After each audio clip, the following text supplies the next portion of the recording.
All right. Hey, baseball fans. Hope you're doing well tonight. And I know we're getting geared up for the 2023 postseason. And so, no MLB going on tonight. So, congratulations to all the division winners. And I think it's going to be a fun postseason. There's Robbie Wartburg, stranger to the channel, but joining us here tonight at Baker Bowl 1915. Hope you're doing well, Robbie. Hoping that university is going well for you, and that best of luck to your Texas Rangers, and going into the postseason. I know it's got to chap a little bit with those Astros kind of taking the American League West, but hope is what it's all about. All right, we continue the Castro McGregor Legends League, if you will. Tonight will be the 1907 Tigers versus the 1915 Philadelphia Phillies. We'll have Ed Seaver taking the mound for the Tigers,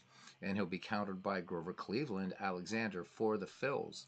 The Tigers are 1-2 in the season, and the Phillies are 1-0. Let's get out there and let's play some ball. Bernie Strom, good to see you. Again, guys, with my work schedule, I have to do these later, which means I have to catch a lot of your games on the weekends and also around the corner. All right. We're gonna use dynamic camera action tonight just to see how this works out. All right, for the Detroit Tigers of 1907, it'll be Davy Jones, Charlie O'Leary, and Ty Cobb. Sam Crawford, Germany Schaefer, Claude Rossman, Boss Schmidt, Bobby Lowe, and Ed Seaver. So Seaver right now, no wins, no losses, a 5.62 under an average. And let's look at the 1915 Philadelphia Phillies. It would be Dave Bancroft, Milt Stock, Fred Luderis, Gavy Kravitz, Beals Becker, Dode Paskert, Bill Killiver, Bert Niehoff, and Grover Cleveland Alexander. He's 1-0 in the season with a 4.00 under on average. And we're on our way to the Baker Bowl. The weather is partly cloudy, 43 degrees. The wind is blowing in from right at 10 miles per hour.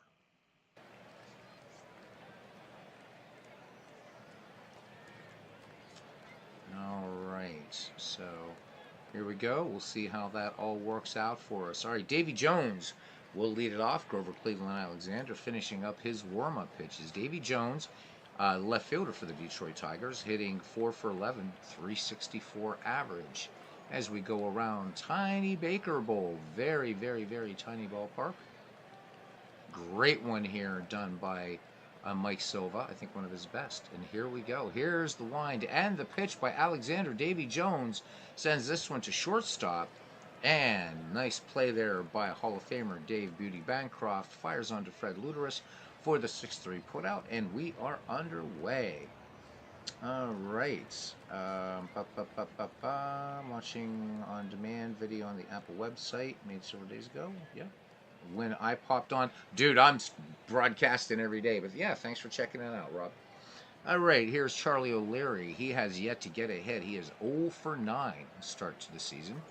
Alexander with a 3-1 delivery to O'Leary. O'Leary swings. This one popped into shallow left, and it will stay in the infield. And making the catch is Milt Stock at third base. So 2 Tigers up, 2 Tigers down. And brings up Ty Cobb. Ty Cobb playing right field for the Tigers. 3 for 12 start for him with a run batted in, hitting .250. The lefty stands in with that famous split grip that he had. Here's the 2-1 delivery from Alexander to Cobb. Cobb swings this one, hard grounder to second, and plenty of time. Niehoff comes up with it, fires onto Rossman for out number 3. We go to the bottom of the first. The Tigers nothing, and the Phillies coming to bat. Leading off, Hall of Fame shortstop Beauty Bancroft. Ed Seaver peers in, and Seaver has the sign from Boss Schmidt. Here is the wind and the pitch to Bancroft. The lefty deals. Bancroft swings. This one line to center field and back on it, and this will get down for a base hit. So Bancroft aboard as this one gets down in front of Sam Crawford. All right, here is Milt Stock, third baseman, hitting 4 for 10. Bancroft, decent speed at first. Seaver with a 2-0 delivery. And nice bunt back to the mound. The only place will be to first. So Bancroft moves to second on the sacrifice by Milt Stock, and here's the first baseman, Fred Luteris, hitting 214. He has a run batted in, 3 for 14 overall. Bancroft leads off second. Here's the 1-0 delivery, and Luteris swings. This one, diving stop at short, and then unable to grab the ball. So O'Leary, unable to come up with it. They are going to give Fred Luteris the infield hit. So the Phillies now threatening with 1 down and runners at the corners. And that brings up Gavy Kravitz. Off to a torrid start here for the Phillies in the Castro McGregor League. This is the Wagner division. By the way, the 19th century is the Radbourne division. So this is kind of a in-between, a prelude or what have you, or an adjunct to McGreevy, which will be coming up soon after the Shanks League. We may be doing McGreevy this time in out-of-the-park baseball. All right, anyhow, Gavy Kravitz is 6 for 14, including 2 home runs, 5 runs batted in. So Kravitz looking to get the Philadelphia Phillies on the board here in the bottom of the first. Seaver deals. Kravitz, first pitch, and Fred Luteris takes off the throw to second, not in time. Fred Luteris picks up the stolen base, so 2 in scoring position for the Phils now. Speed at third and second, Bancroft and Luteris respectively. Gavy Kravitz back in the box. Here's the 1-1 pitch to the dangerous Kravitz. This one grounded to second. The only play will be to first. Kravitz bats one in, and it is 1-0. Philadelphia. Fred Luteris now at third. And brings up Bills Becker, the left fielder, hitting a solid 273 with 2 runs batted in. Seaver from the stretch, and the full count to Becker. Becker swings. This one, hard ground ball to second. The 4-3 put out. Germany Schaefer will fire on to first to retire the side, but the Phillies pick up a run on 2 hits. There were no errors. A runner left in scoring position. Philadelphia leads Detroit 1-0 as we head to the top of the second inning. The number 4-5 hitters due up: Sam Crawford, Germany Schaefer, and Claude Rossman. The great Sam Crawford hitting 273. He's batted in 5, 3 for 11 overall. Alexander has the sign from catcher Rabbit Killefer, and here's the 2-1 delivery to Sam Crawford. Crawford swings, fly ball into right field and right down into the glove of Gavy Kravitz, charging in and making a nice catch on that short fly ball. So 1 up and 1 away here for Germany Schaefer. He is hitting at a 333 clip. A run batted in. He's 4 for 12 overall. Alexander ready to go. Righty-righty matchup. Here's the 1-2 pitch. Schaefer swings, and this one fly ball into short left. And Dode Paskert and Bills Becker converging. Bills Becker makes the catch. So 2 away here for the Tigers, and it brings up Claude Rossman, the first baseman, hitting 273. He is 3 for 11 overall. Alexander winds and fires to Rossman. Bases empty. Rossman floats this one out to right field, and that one will land nicely in the glove of Gavy Kravitz. So the Detroit Tigers of 1907 go in order, and you get a nice look at that beautiful short right field wall and that absolutely fantastic advertising, and just a great ballpark. Great job done by Mike Silva. We go to the bottom of the second inning. The Phillies of 1915 lead the Tigers of 1907 1-0. Ed Seaver will face Dode Paskert, Rabbit Killefer, and Burton Niehoff for the Philadelphia Phillies. World's Worst Gamer, welcome in, my friends. It's been a while since we've seen you. Just hello, guys. Hope the schooling is going well for Robbie. Also hope your Rangers win it all. The organization knows how to keep baseball just about baseball. So a lot of fearless predictions going on in the community. I'm predicting the Atlanta Braves are gonna take everything. I think the Rangers have a good shot at advancing. I think it's going to be Atlanta and the Orioles in the World Series. I was wrong last year, so who knows? Out of the Park has already predicted the postseason. So if you guys had this on Steam, you want to look on the Out of the Park development boards, it's been pretty accurate. with the postseason. So we shall see. All right, Dode Paskert then to lead it off here for Philadelphia. We have the number 6, 7, and 8 hitters. I almost came on with a stream last night of Talisman.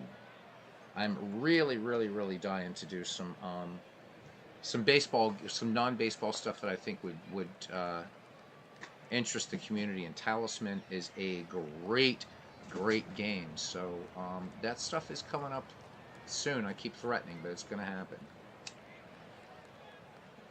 Not a Twitch game, but it's a fun one, and I'd like to try to get a Talisman Tuesday going with some people.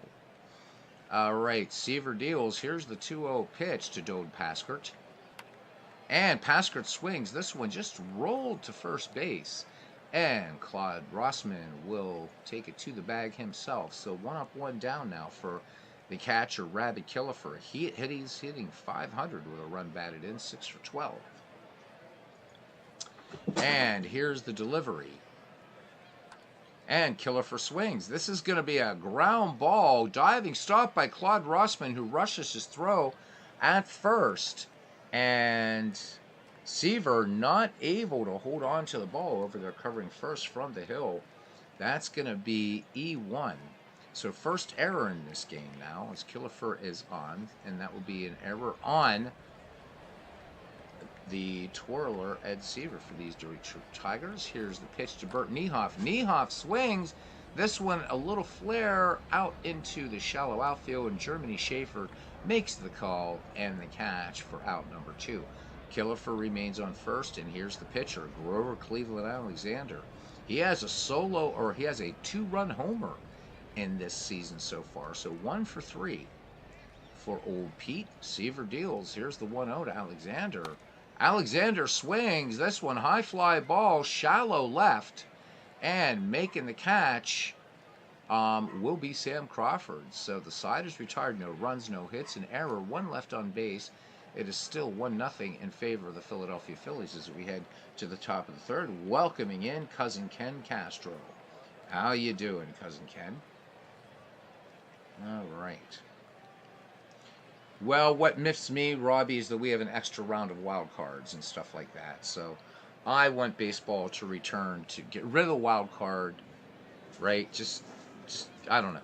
Again, I'm not going to get into it. These wild cards, and God knows how they're going to expand it pretty soon. A team that's playing .500 can make it to the World Series and win it all. And there you go. So, Robbie, I do hope, though, that your Rangers do well.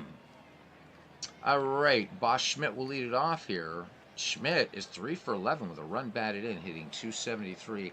Alexander, he rocks and fires. Here's the 1-0 to Boss Schmidt. Schmidt swings. This one, liner to left. This will get down for a base hit.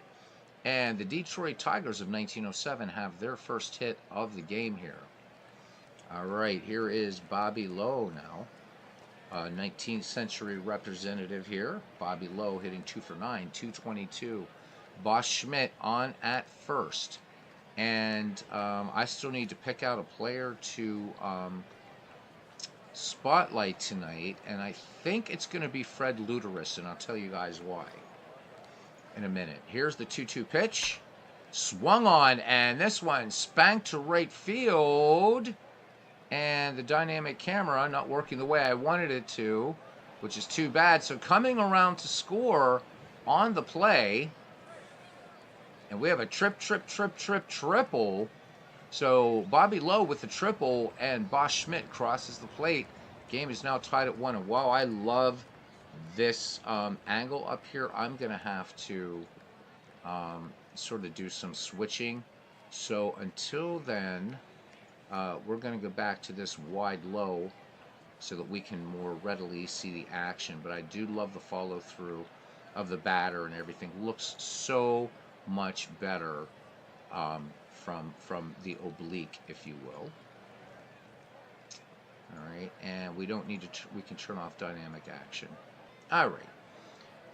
Here is Ed Seaver. Bobby Lowe now ties it up here in the top of the third for Detroit. Cleveland, Alexander Grover Cleveland deals, and this one smacked hard to third base, and Milt Stock takes it on the short hop and fires onto Fred Luteris for 1 down. Davy Jones now, we're back at the top of the order. The left fielder 0 for 1, 1 down. Detroit 1 in here in the third, tying it up, threatening for another one. Alexander out of the stretch. Davy Jones swings. This one, bouncer to first base. Luteris up with it. He will go to first. Davy Jones is out. The reason we're going to do Fred Luteris is because there was some argument in the all-time greats league that I'm doing about Von Hayes, Luteris, what have you. And so Fred Luteris, who is an excellent, excellent player, I'm hoping to do him as our spotlight player tonight when he comes up to hit. And Luteris will do up third. He'll be up third when we go to the bottom of the third. So, all right. Captain Ludi says, Cousin Ken Castro. All right. I put it up in Discord, Cousin, and I know, so what can I say? YouTube sucks at notifications. Maybe I'll start sending you a quick Facebook message or something, Cousin, especially when I'm playing these games, and especially when I'm doing the 19th century. All right. Here's Charlie O'Leary now. Charlie O'Leary's 0 for 1, 2 down. Alexander deals. O'Leary swings and liner, but right to second. Right to second. Bert Niehoff makes a beautiful play there. And the Tigers, though, pick up a run on 2 hits, no errors. A runner left at third base. And they manage to tie it up. It is 1-1. So we have Dave Bancroft, Milt Stock, and Fred Luteris. All right, Bancroft, perfect 1 for 1. We're back at the top of the order here. The 0-2 pitch to Beauty Bancroft. He swings. This one, bouncer to short, and gloving it nicely is Charlie O'Leary, just left of the Keystone sack, and he fires on to Claude Rossman to retire Bancroft. Here comes Milt Stock now, looking for his first hit. The 1-0 delivery, Stock with a sacrifice. Stock swings, and I mean a hard liner into left. This one's going to get to the wall, into the corner, extra bases, and Milt Stock is going to pull in with a 1-out double. All right. So Fred Luteris will come into the plate, and this is where we take our pause. So Robbie, what I'm doing in these games, and a lot more games, I'm going to be looking for one player that we will highlight and learn something about, and people have liked it, really liked it. So we are going to go to my first source here, the Biographical Encyclopedia, Baseball. You guys know I've sung the praises of this book's to the highest heavens. If I don't find him in here, we'll go to Saber. But nonetheless, we shall see. There's Bobby Lowe, Ron Luciano, who is no longer with us. And let me see. Red Lucas, Ron Luciano, Fred Luteris. All right, here we go. YouTube, once again, this is fair use under United States and international copyright. This is taken from Baseball, the Biographical Encyclopedia, by the editors of Total Baseball. The imprint on this is 2000. Frederick William Luteris. All right, he was born on the 12th of September, 1885 in Milwaukee. Died on 4th January, 1961, also in Milwaukee. Made his major league debut, in 1909. With the Chicago Cubs. He batted left through right, was 5'11 and a half, 185 pounds, so rather a big dude here. All right, so Fred Luteris is not usually mentioned among the Iron Men of baseball, but he did briefly hold the record for consecutive games played. He was also a key figure in the Philadelphia Phillies reaching the World Series in 1915. Luteris made stops in Sault Ste. Marie, Winnipeg, and Freeport before reaching the majors with the Chicago Cubs in 1909. The next year, he was traded to the Phillies. He hit for power early in his career, swatting a total of 56 home runs, from 1911 through 1914 during the dead ball era. His most productive season was 1911 when he hit .301 with 16 home runs, 24 doubles, and 99 runs batted in. In 1915, Luderus cut down on his swing, but even though he hit only 7 homers that year, he had a career-high .315 batting average and 36 doubles. In that year's World Series against the Red Sox, he was a bright light in Philadelphia's defeat, driving in 6 runs and batting an impressive .438. Between 1916 and 1919, Luderus set a record of 533 consecutive games played. On September 24, 1919, the day of the 525th game of his streak, he was honored in Philadelphia for the Fred Luderus Day. He was presented with a gold watch and a diamond stick pin between games of a doubleheader. And that was common in those days. So not only in a player's, and this is me talking now, guys, so not only for players in their home parks, but frequently even visiting parks would shower players. So for as violent and as crazy as the dead ball era could be, there was also the other side where players were recognized for excellent play. Tris Speaker, all over the league, Nap Lajoie, what have you. Hannes Wagner, again, would be honored in New York, and with the Giants, the Cubs, and these were like the first great franchises in baseball. So nothing unusual about that. All right, anyhow, back to this article, which is very, very short. On August 22nd, 1918, Luderus collected a then Major League record for first baseman with 7 assists in the game. A year later, on July 7th, 1919, he was one of 4 Phillies who each stole 2 bases in a wild 9th-inning game against the Reds. After he retired, Luderus played and managed in the minor leagues at Toledo, Kansas City, Oklahoma City, Shreveport, and Omaha until 1928. So the person then next after Luderus that would have that consecutive game hitting streak would be a Pittsburgh Pirate, and I'm going to leave that for you guys to puzzle out who it is. So there you go. Fred Luderus is our featured player of the game. All right. Oh, so Robbie asking about this. Hey, welcome in there to Cubs and Bears. Good to see you. So Robbie asking about this thing, and Cousin Ken says, made it, Robbie.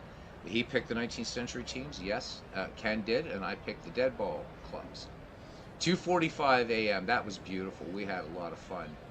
It really, really was. It was. Good night for dead ball. Oh, no, it's not Hannes Wagner. Not Hannes Wagner. It's a player. Nope, not Roberto Clemente, because then the next guy to hold it would be Lou Gehrig. So it has to be between. It's the guy who held it between Fred Luderus and Lou Gehrig for consecutive games played. It was a Pittsburgh Pirate. All right, and here is Mr. Luderus. He is 1 for 1. All right, Milt Stock at second. Here's the pitch to Fred Luderus. Luderus swings, high fly ball into right field, medium deep, and Sam Crawford and Ty Cobb converging, and Cobb will take it for out number 2. Here's Gavy Kravitz. Here's somebody we are going to feature some night. Gavy Kravitz. This is somebody who I think deserves far more recognition than he gets. He is 0 for 1 with a run batted in. I think Cousin Ken would agree about Gavy Kravitz. Very, very smart man. Would become a judge. So not everybody was a dummy in the dead ball era. Oh, and Gavy Kravitz hit by the pitch by Ed Seaver. So Kravitz will get down to first here, and that will bring up Beals Becker. And there's one thing Out of the Park needs to do that Action PC Baseball does, that Baseball for Windows does. You need to be able to specify just day games. It drives me absolutely to distraction that we have night games in the dead ball era and the 19th century. All right, anyhow, here is Beals Becker. He spent some time with the Pittsburgh Pirates. Becker in the game is 0 for 1. Seaver checks Stock at second, who has pretty good speed, and so does Gavy Kravitz for that matter. 1-1 your score, bottom of the third. Seaver deals the 2-2 pitch. This one popped high on the infield. Not high enough to bring rain, though, and down into the glove of catcher Bosch Schmidt. The inning is over. The Phillies strand a pair. We are knotted at 1 as we head to the top of the 4th inning in the Wagner division of the Castro-McGregor Legends League. All right. Nope, not Paul Wainer, not Max Carey. All right, so was definitely an infielder.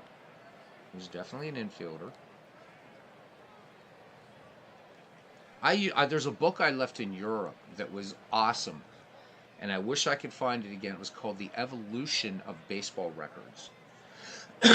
And I mean, it was fun. And but again, I'm rebuilding the baseball library, and I was thinking of that the other night. Nope, it is not Pie Traynor. It is not a Hall of Famer. It is not a Hall of Famer. So it's an infielder, not a Hall of Famer. All right. Ty Cobb will lead it off here for the Detroit Tigers. The number 3, 4, 5 coming up. Cobb, Crawford, and Schaefer. I'm going to let you guys stew about it for a while. Actually, I'm going to let you stew about it until I broadcast tomorrow night. So, unless somebody gets it right tonight. So it's an infielder, not a Hall of Famer. And held the consecutive games record before Lou Gehrig, but after Fred Luderis. And not, well, obviously not a pitcher. Here's the 0-1 pitch to the Georgia Peach. Cobb swings. This one taken on one hop at first. And that was a gift there for Fred Luderis, taking it on the big old hop. So 1 away here, and it brings up the ever-fearsome Sam Crawford. Crawford nothing for 1. Alexander deals, and Crawford swings in the first pitch. This one, a sharp grounder past the mound, on to short. Good play by Grant Bancroft. They get Crawford by a half step. Bancroft, though, one of the great defensive shortstops in the game, makes the nice play onto Fred Luderis at first. As everybody right now is digging into Baseball Reference and all this kind of stuff. Germany Schaefer now. He has nothing for 1. One of the game's great drinkers, Germany Schaefer. Alexander deals. Here's the 3-1 to Schaefer. Schaefer swings. This one a gapper into left center. This one will go all the way to the wall in Tiny Baker Bowl. Germany Schaefer is around second. Germany Schaefer's going for 3. The throw comes in, and the tag at third not in time. It's a 2-out, 3-bagger for Germany Schaefer, as we like to say on this channel. A triple. All right, Claude Rossman, nothing for 1. Tigers looking to go ahead here, and as you can see, Schaefer, it's good numbers. We had an attempted steal of home last week in one of these games. It was awesome to see. Alexander from the stretch and the 1-0. Claude Rossman swings, come back to the mound, and Alexander will go to first, and the side is retired. No runs, 1 hit, no errors, a wasted triple. We head to the bottom of the 4th inning, and we are still knotted at 1 here. Baker Bowl, 1915 Phillies, 1907 Detroit Tigers. Dode Paskert, Rabbit Bill Killefer, and Bert Niehoff due up for Ken's Quakers. Paskert, nothing for 1. Seaver, the lefty, with the 2-2 pitch to Paskert. Paskert, big cut and a miss. Seaver picking up the strikeout on the slider. That's his first of the game. Here's the catcher now, Rabbit Killefer. He has nothing for 1. Seaver with the 2-1 offering. Killefer swings, and this one, fly ball to right, and arranging over is the Georgia Peach, and he makes the catch for out number 2. Bert Niehoff, nothing for 1. Phillies trying to not go in order here. Here's the delivery to Niehoff, the 3-0. Niehoff checks his swing. He did not go around. So the Phils here in the bottom of the 4th have the go-ahead run on, and it brings up Grover Cleveland Alexander, who again has a 2-run homer in the season, but 0 for 1 tonight. Niehoff with speed. Good lead off first. Detroit battery keeping an eye on Bert. Rossman playing on the bag. 2 out, stolen bases, not terribly rare. Here's the 0-2 pitch. The runner does not go. Swing and a miss. And it looks like Alexander might have chased on that one a bit inside, but 1 walk in the inning, 1 left. We go to the top of the 5th, cranks and cranklets. We are knotted at 1.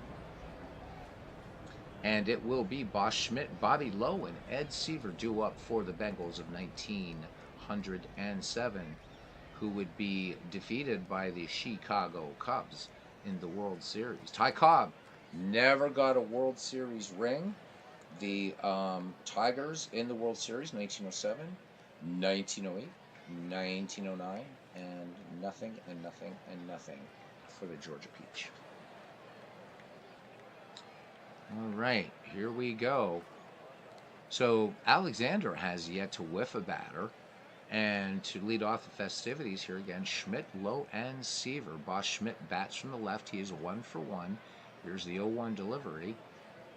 Schmidt swings. This one, ground ball to second base, and it's a bad throw. Niehoff comes up with it, but Fred Luderis drops it. So our featured player, that's an big old E3. So these teams, it is not Tommy Leach, and it is not Archie Vaughn. And remember, Archie Vaughn is a Hall of Famer, so Archie Vaughn can't be. Yep, Archie Vaughn. Again, it's not a Hall of Famer. All right, here comes Bobby Lowe. And I'm pretty sure you have this guy that I'm talking about in your bat set. And there goes the runner. And Schmidt with the late break. And he is gunned down. Good play there by Rabbit Killefer. Base is empty, 1 away for Bobby Lowe now. The count, 3 balls, 1 strike. Lowe swings, and this one, high fly ball to right. And should be an easy play for Gavy Kravitz for 2 out at the other end of the rainbow. And now here is Ed Seaver. He is nothing for 1. The pitch. And this one sent out to right field toward the foul line in foul territory, and dropping the ball is Gavy Kravitz. So that's going to be an E9 on Kravitz. Ed Seaver lives to see another pitch here from Grover Cleveland Alexander. Here's the 2-1 to Seaver. Seaver swings. This one grounded to second to deep, and this one is going to be an error, and going to second is Ed Seaver. And we're going to see how they're going to score that. Niehoff, let me see. That's going to be E4. So 3rd error by the Phillies. Niehoff making the bad throw. Let's have another look at that one again. So 2 errors, and the pitcher gets on. So, yep, rushing to throw. That one was a worm killer. All right. So Detroit with the go-ahead run in scoring position, 2 down for Davy Jones. As you got it, Cousin Ken got it. Gus Sir, first baseman for the Pittsburgh Pirates. So that was one of the things that I remembered. It was something I hadn't known before, but I do have to find that game or that book again. Let me turn off Discord, by the way. Anyhow, it's called The Evolution of Baseball Records. Carlos Yaz found something last night, and it's short but enjoyable. All right, here we go now. It's Davy Jones. Yep, so Gus Sir in your bat set. Gus Sir is somebody when we do a Pirates game, although I don't think Gus Sir is in this league, unfortunately, but I'm going to find some way to feature him. So, Dwayne Martz, welcome in, Dwayne. Again, my apologies that I can't catch your games. With my work schedule, I do my best. So, as you guys know or don't know, I'm working for FedEx now. So, the animal job was great, but really hard to turn down FedEx. So, working there, and so my hours are a little bit different. Pretty cool job, though. I don't have to do any throwing around of heavy packages or anything like that. It's pretty cool. So I do try to catch up with you guys where I can. All right, Ed Seaver's in scoring position with 2 down, and Davy Jones now in the box. I'm going to have a magic show coming up pretty soon, some close-up magic. I'm pretty excited about that too. Here's the 1-2 pitch. Davy Jones swings. This one line to right, base hit. Davy Jones is going to pick up the RBI as this throw comes in from right field. And Killefer with the spin tag just missing. So Kravitz with a strong throw to home, but the Tigers taking the lead here in the top of the fifth, 2-1. Good, tight, classic dead ball game here, complete with errors. But this time it's the later dead ball team with more errors than the earlier dead ball team. So the Phillies with 3 from 1915 and the Tigers with 1 in 1907. All right. Here's Charlie O'Leary, 0-2. Davy Jones on at second. Here's the 1-2 pitch. And Jones, who flied out his last time, just a little roller to short. And Beauty Bancroft right there to make the play to retire O'Leary and the side. But the Tigers break the tie as we head to the bottom of the fifth inning. The Tigers 2, the Phillies 1. And it'll be back at the top of the order for the Phils of 1915. Beauty Bancroft, Milt Stock, and Fred Luderus. Bancroft 1 for 2. Seaver has struck out 2 and walked 1 for these Tigers. Here's the 1-0 pitch from the lefty to Bancroft. Grounded out his last time up. This one, oh, great play at second base by Germany Schaefer. Snagging that one out of the air. That deserves a super stats replay by Mr. Schaefer. Maybe didn't hit the sauce today. Boop. Great play pulling it down. All right. So 1 away now for the third baseman for the Phillies, Milt Stock. He is 1 for 1 on the day. And here's the delivery by Ed Seaver. And Stock doubled his last time, and this is just going to be a routine 6-3 putout. So 2 up, 2 down for Fred Luderus, who's 1 for 2. Luderus owns one of the 3 Phillies errors. He also is 1 for 2 at the plate. Our featured player of the game. Here's the 2-1 pitch to Luderus. Luderus swings, and this one a little flare out into left, but it's going to hang up there for Davy Jones to bring it down. So the Phillies go good morning, good afternoon, good night. We go to the 6th. It's still the Tigers 2 and the Philadelphia Phillies 1. So it brings up the Georgia Peach, Wahoo Sam, and Germany Schaefer. Cobb 0 for 2 in the contest. Alexander still no strikeouts in this game. Here's the 2-1 pitch. Cobb swings. This one a little slow roller. Alexander has it, and he will throw to first in plenty of time to Fred Luderus to retire Cobb. Score that one 1-3. All right, 0 for 2 now as the great Sam Crawford steps in. Many, many hitters in the dead ball era talked about Sam Crawford's power. Again, Hannes Wagner had said that if Crawford had played in Babe Ruth's time, Sam Crawford might have been the first, the big home run king. He said Crawford had incredible power. And while Alexander was one, or that Wagner was one who would sometimes embellish a story, certainly when he would talk about the great skill of other players, Wagner would not tell tall tales. And other players of the time talking about the great Sam Crawford, who maybe after this game we might talk about Sam. We'll see. Alexander deals the full count.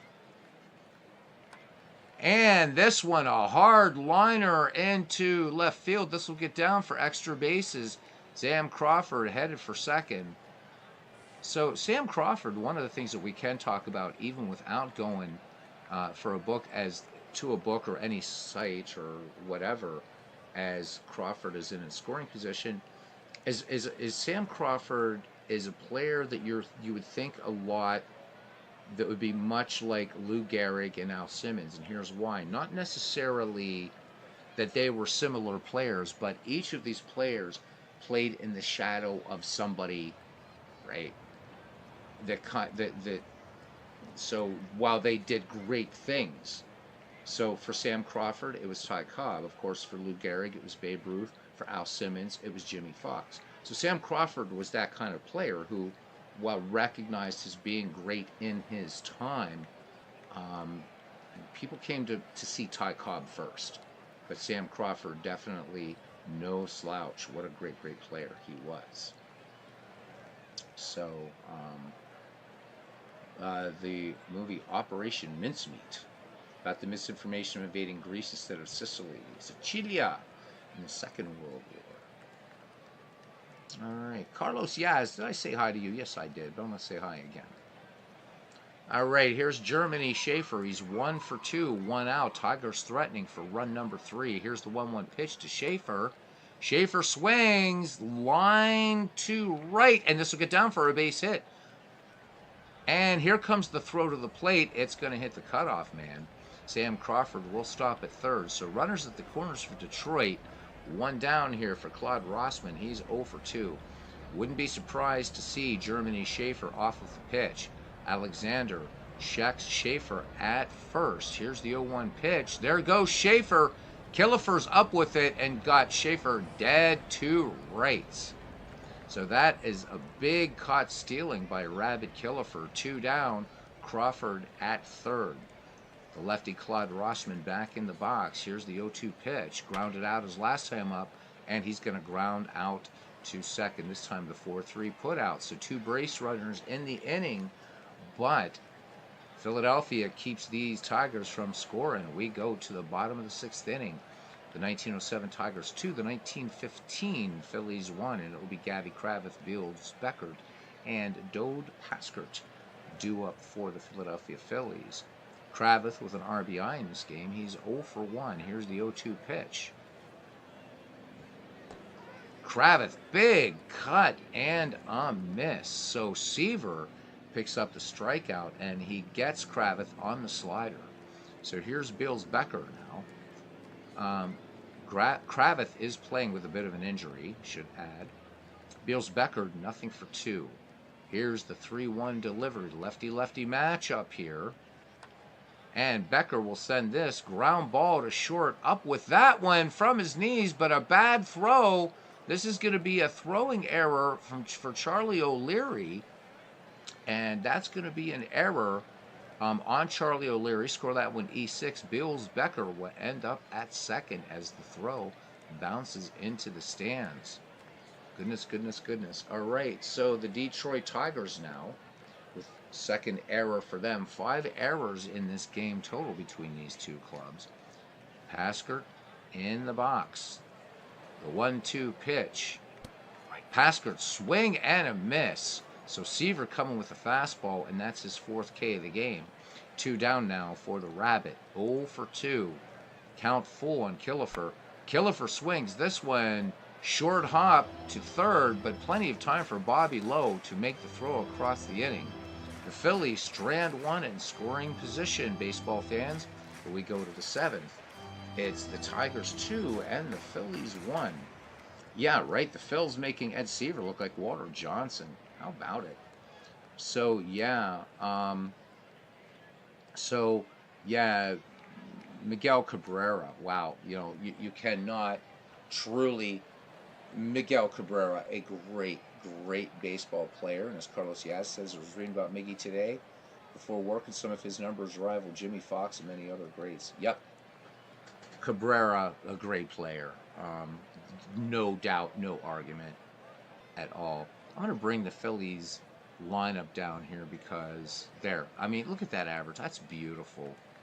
Mike Silva, you just did such a beautiful. I mean, all your parks are great, but this one is just gorgeous. What do you think, Cousin Ken? You're a Phillies fan, huh? What do you think? This is a beautiful rendition of Baker Bowl. All right. Anyhow. Boss Schmidt, Bobby Lowe, and Ed Seaver due up for the 1907 Tigers. Alexander with the 1-2 delivery. Boss Schmidt reached on an error his last time, and big swing and a miss as Cleveland Grover Cleveland Alexander comes with the fadeaway, picks up his first strikeout, took him up to the top of the 7th. Wow. Detroit was selling out home games because fans wanted to see him one last time. Not surprised, not surprised. You have to go back to the 1950s, and you would see that people would come to see Ralph Kiner playing in Pittsburgh, and after Kiner's last at bat, he would leave. But yeah, but Miguel Cabrera, definitely first ballot, man, first ballot, and great ball player. Hey, good evening, Todd. He says drop it in before bedtime. Good to see you, buddy. I hope everything's going well with you, my friend. I'm doing a game after work, so um, always good to see Todd B hanging out with us for a little bit. Bobby Lowe, 1 for 2 with a run batted in. Alexander with the 2-2 pitch to Bobby Lowe. And Lowe pops this one first base slide in foul territory and bringing it down and making the catch is Fred Luteris. So 2 away now for Ed Seaver. Ed Seaver, as Cousin Ken said, looking like Walter Johnson out there, at least on the hill. 0 for 2 at the plate. Alexander studies Seaver, has the sign from Killefer, the 1-1 pitch. Seaver wraps this one to left field, back, and ranging back in a little bit is Beals Becker. So the Tigers go in order. We go to this bottom of the 7th. We got us a good ball game here. For the 1907 Tigers, 2-6-2. For the 1915 Phillies, 1-3-3. Bert Niehoff, Grover Cleveland Alexander, and Dave Bancroft due up for the 9 from the city of brotherly love. Ed Seaver has fanned 4 and walked 1. All right, here's the 2-1 pitch from the southpaw to Bert Niehoff. Niehoff swings. This one just a 1-hopper to second. Germany Schaefer makes the textbook 4-3 putout. So 1 up and 1 down, and here comes Grover Cleveland Alexander. He's nothing for 2. Seaver has the sign from Boss Schmidt, the wind, and the 0-2 pitch to Old Pete. Alexander swings, liner to center. This will get down for a base hit, all the way to the wall for extra bases. Old Pete is going to pull up at second with a 1-out double. So these Quakers have a runner in the tying run in scoring position with 1 down, and it brings up the top of the order. Beauty Bancroft, 1 for 3. Grover Cleveland Alexander does have some speed out there. Let's have a quick look at Alexander here as a hitter. So, see, run scored, the whole thing. Yeah, so I mean, he scored 154 times. A lot of steals, but he could get moving if the ball's put into play. So let's see what happens here. Bancroft, ready now, digs in on the right-hand side. Seaver with the 1-0 delivery. Bancroft swings. This one line to center. This will get down for a base hit. Alexander had to wait to see, and the throw comes in and hits Seaver, who's cutting off the ball, and Alexander will stop at third. So the Phillies making some noise here in the bottom of the 7th inning. Bancroft at first, Alexander at third. Beauty Bancroft, again, just having a quick look at his numbers as a hitter, managed 145 stolen bases in his career. Bancroft pilfered 15 for the 1915 Phillies. And again, this is one of the beautiful things I love about Out of the Park baseball, is you basically have baseball reference in here. And whether you guys, I don't know if you realize this or not, you can look at basic stats and you can look at expanded stats, and you get, and it's the same for pitchers, and you actually get some stats in here that you don't get in some other games. So pretty cool stuff here. Out of the park, its depth is crazy. As we get deeper into the season, I'm going to start showing these players' BNN pages as well. I think you guys will really enjoy those. All right, Seaver about to work out of the stretch here to Milt Stock. The righty is 1 for 2. The third baseman waits for the delivery. Here's the 1-2. Runner does not go. Milt Stock grounds this to short. This could be a 2-ball 6, and it will not be. And coming in will be Grover Cleveland Alexander and the Philadelphia Phillies of 1915 tied up here in the bottom of the 7th. We're not at a 2, fans. Milt Stock at first. Yeah, that in and of itself, I mean, that's huge. I mean, so let's look at Luteris again, and these are his expanded batting stats here. So this really is, and if you want to see something else that's really cool, let's look at pitchers. So for pitchers, again, we're going to look at Ed Seaver's real-life pitching. So pitching has two categories, okay? So we can view, well, we can actually view his basic pitching stats.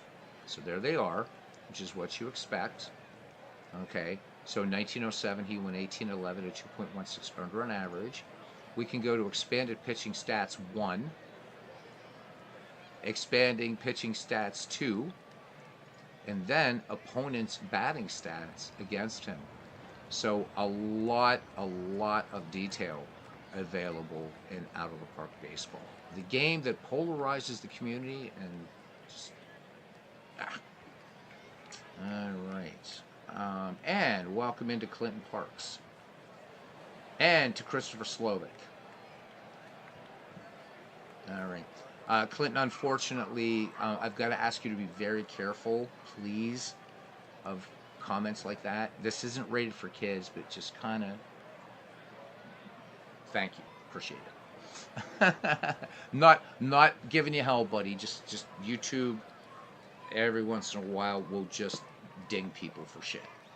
Like, you can say the stuff in a stream, but they're weird when things are typed. But anyhow, welcome in, Professor.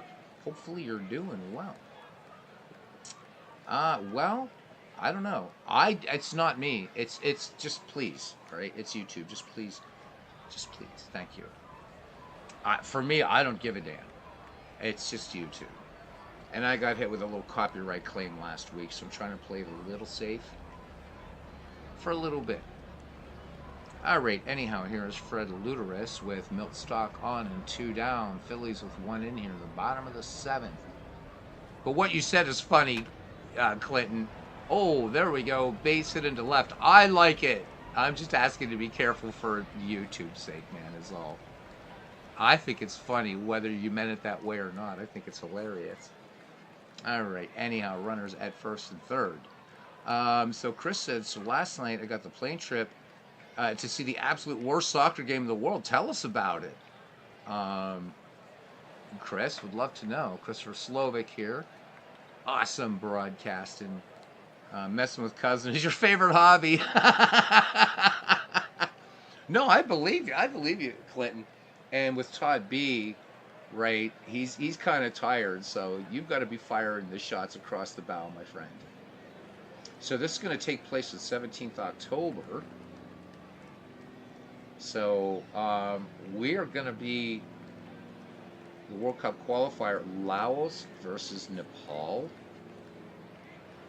So Chris was talking the other day on the big broadcast we did when he was a bit hammered, saying about you need more footy teams when you have these starving countries trying to qualify for the World Cup. I think he makes a great point. So they are the 2 worst teams in the world, Laos and yeah, right? Oh my God. So we'll be looking for a full report. Carlos Yaz didn't know about the expanded stats. He says, thank you. You're most welcome. Wow, Laos and Nepal. Nepal, of course, known for their amazing Sherpas. I used to work with a Sherpa. One of the coolest, most chill dudes in the world, man. All right. Here we go. Seaver from the stretch. The 3-2 pitch to Gabby Kravitz. The runner goes. Kravitz grounds this one to short, and up with it is Charlie O'Leary to retire Gabby Kravitz on the ground ball. However, the Philadelphia Phillies tie it up here in the bottom of the 7th. They strand 2. We go to the top of the 8th. And it will be the top of the order for the Tigers. Davy Jones, Charlie O'Leary, and Tyrus Raymond Cobb. Davy Jones 1 for 3 with a run batted in. Here's the 2-2 pitch to Jones. Had a run-scoring single in this game. This one grounded deep to short. And by a half step, Dave Beauty Bancroft showing you how it's done in the 6-3 putout. So 1 away now for number 2 hitter, Charlie O'Leary, who is nothing for 3. The count even on O'Leary at 2-2. O'Leary swings this one, a little polite fly ball out to left field. And running in on that one is Bills Becker near the foul line. So 2 Tigers up, 2 Tigers back riding the pine. And it brings up the Georgia Peach. He is nothing for 3. The count full on Cobb. And Cobb takes ball 4 outside. Change up missing low and outside for Alexander. And the speedy Georgia Peach is aboard for Wahoo Sam. 1 for 3. RB, or he had a double his last time up. And there goes Cobb. Killefer is not going to get the Georgia Peach. 3rd stolen base for Cobb in the season thus far. And the 2-0 pitch to Wahoo Sam. Crawford swings. This one grounded to second. And Sam is going to ground out 4-3. Nothing but a walk and a man left on. Stolen base, and that was it. Bottom of the 8th we go. And it is 2-2. Bills Becker, Dode Paskert, and Rabbit Bill Killefer due up for the Phillies. No, it wasn't a copyright strike, Robbie. So let me explain, because it's actually funny. It is actually funny. So the other night, or last week, whenever it was, it was the 28th September, actually, it's just a few days ago, I was showing everybody that program again, Baseball's Greatest Hits. So this thing has like broadcasts, like famous moments from games and stuff like that. Brett's pine tar incident, you name it, right? So we did this one that lasted like 6 minutes, 7 minutes, and it was the 1934 World Series Game 7, and Ducky Medwick out there and left getting powdered by soda bottles and fruit and all this stuff, and eventually Judge Landis having to pull Ducky Medwick out of the game. So we did that. We did 2 sound bites of Satchel Paige. No problem. Then I'm thinking, you know what, guys? Let's talk about, let's see, what does George Sisler have to say in this thing? The Sisler sound bite was probably 42 seconds, if that. And he was talking about how during batting practice at Sportsman's Park, Babe Ruth was kind of laughing at how small, and it was a very small right field in Sportsman's Park. We've seen it a lot on my channel and the channel of others. That in batting practice, Babe Ruth was knocking balls out over right field with one hand. And so the next day I'm always checking, and I like to answer comments when I can on the channel. And I noticed it said, look, this is not a copyright strike. It doesn't impact your channel, but someone filed a copyright claim, and some countries may be blocked. And I looked at the country that was blocked, and it was Russia. So as Carlos Yaz, the Russian children were not learning about baseball. So yeah, it was funny, but you see those things, and it's like, oh my God, really? And apparently that soundbite came from somewhere else, but I have a feeling it wasn't somebody from Russia. I think I know who did it. It's somebody who is persona non grata on this channel.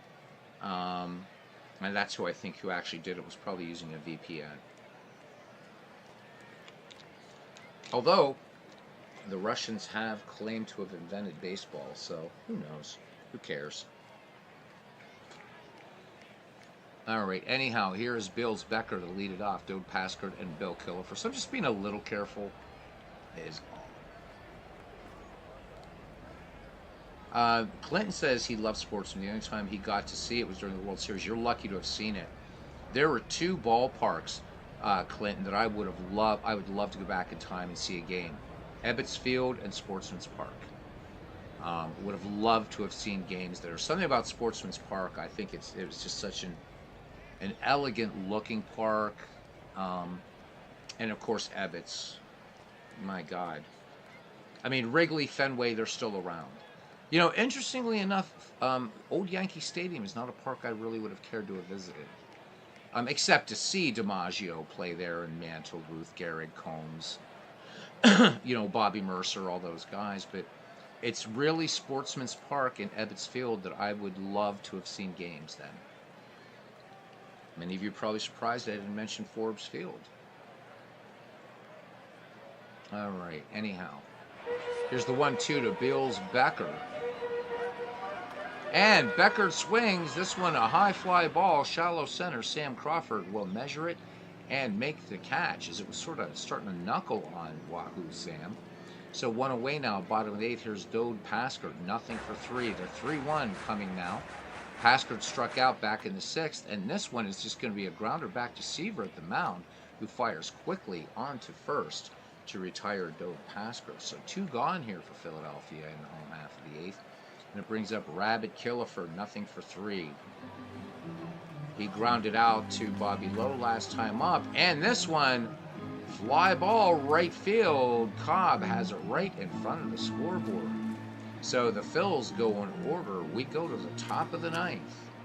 We are knotted at 2, and it'll be Germany Schaefer, Claude Rossman, and Boss Schmidt for the Cats of the Motor City. As Tex Ags saying howdy to everyone. So Tex, hope that your Aggies won on Saturday. Aaron Reed joining us here also at the ballpark, 12:01 a.m. Aaron, I would ask you to do me a favor, please. I don't know if he answered me in Discord or not. If you could reach out to Joe Murdy. Hey, yo, there he is. He says, hey, yo. Bada boop, bada beep, bada boop. It's Mike Silva.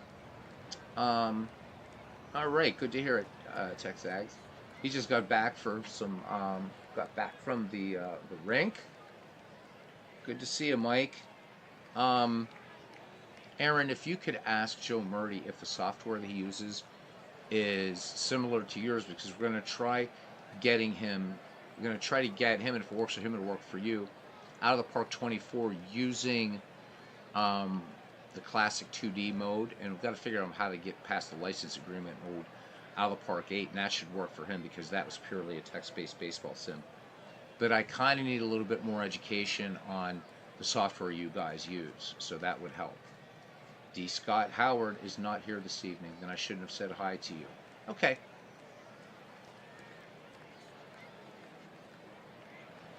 Oh, so Mike played some hockey tonight. Nice. Excellent.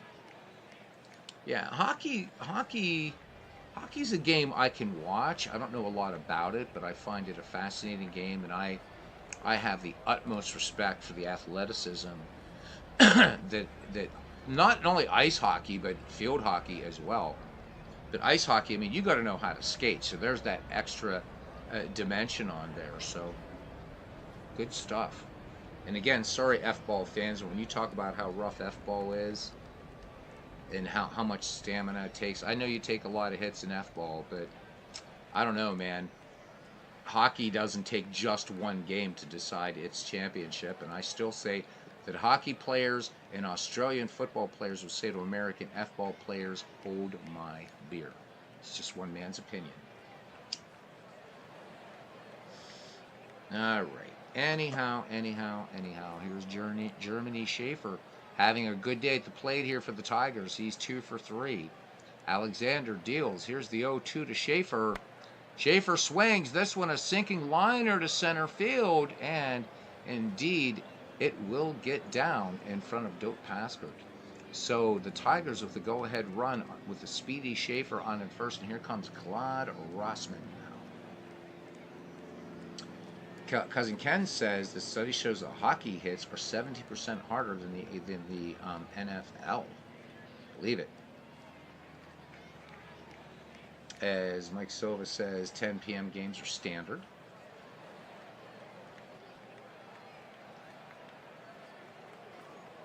All right, here we go. Rodeo, well, yeah, to hold their beers. Yep, and I would tell rodeo cowboys to. Now, let's keep it nice here. All right. Germany Schaefer, good lead off at first. Nobody out. Claude Rossman, nothing for 3. The 0-1. Rossman shows bunt. Count goes to 0-2, missing that changeup. Rossman swinging away, base hit into center field. And Schaefer's going for 3. And Schaefer will have it, the tag, and he is safe. Claude Rossman gets into second. The Tigers now threatening to go ahead here in the top of the ninth. Here's Bosch Schmidt. He just needs to put it into play. The delivery, and they're going to intentionally walk Bosch Schmidt and load the bases. So Schmidt aboard, and it brings up a pinch hitter for the Tigers in Matty McIntyre. He's had one at bat in the season thus far. Germany Schaefer at third, Claude Rossman at second, Bosch Schmidt at first.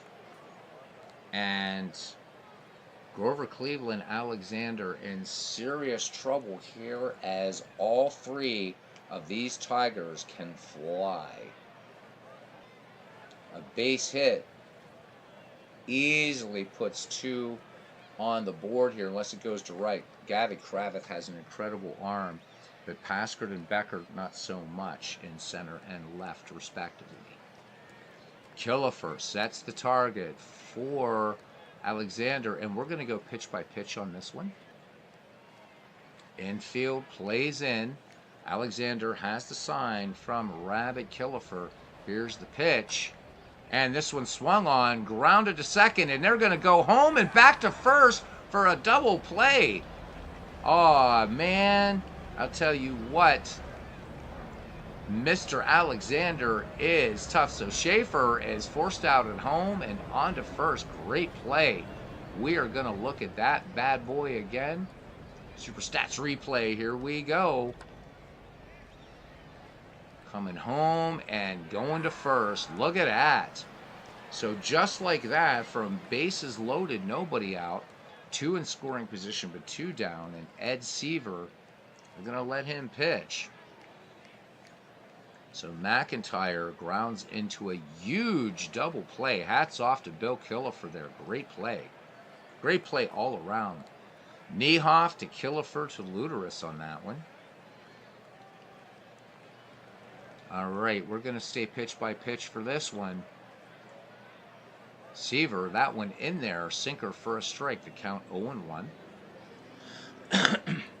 You played the Moose Knuckles tonight. Gotta love it. Texag says, nice play. Who said they couldn't play baseball in the 1900s? Damn right, nobody in here. You're right, Clinton, or Cousin Ken. Nobody here said that. Some people have said it, though, in some channels. Cousin Ken knows the channel of which I speak. I will not name that channel's name because I do like the person that runs it. But on that channel, they discounted dead ball. I was lurking that night. Yikes. Glad I was. 0-1 pitch. And the fadeaway missing inside. The count goes to 1-1 on Ed Seaver. Grover Cleveland Alexander looking to pitch himself out of a tough jam, and that double play was awesome. The 1-1 pitch. And this changeup missing away. The count now, Alexander behind 2-1 on his mound opponent. Alexander once again from the stretch, and this one paints the corner.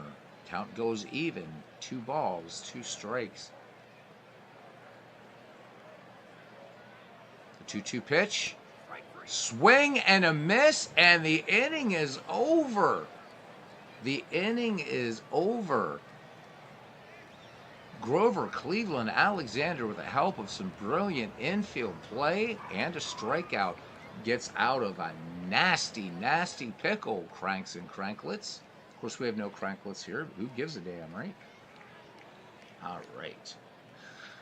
So, we will have the 8, 9, and 1 hitters due up for Philadelphia in the bottom of the ninth in a 2-2 score. Bert Niehoff, Grover Cleveland Alexander, and Beauty Bancroft. Niehoff, nothing 4-2. We're going to go back to at-bat mode. Here's the 1-0 delivery to Bert Niehoff. He grounded out in the 7th. Niehoff, oh, what a play! Diving catch at short by Charlie O'Leary. So he will be absolved by the denizens of the Motor City for the error he committed earlier in the game. Let's have a look at that beautiful play at short by Charlie O'Leary of the 1907 Detroit Tigers. Look at that, O'Leary covering all kinds of ground and makes the catch. All right. So they're going to let Alexander hit 1 for 3 in the game. He's got a double and earlier in the season a home run. Seaver with the 0-2 delivery to Alexander. Alexander swings, fly ball. This is going to hang up there and right and come down into the cowhide of one Mr. Ty Cobb. 2 down here in the bottom of the ninth. We could be looking at extras. Here's Hall of Famer Dave Beauty Bancroft. Good day at the plate for him. 2 for 4. Seaver studies the signs from Boss Schmidt. Has one he likes. The count full. Here's the pitch. And this one missing inside. So the Phillies get the winning run on board here in the bottom of the ninth, and it brings up Milt Stock. Stock 1 for 3, has a run batted in this game. Bancroft has some speed. Here we go.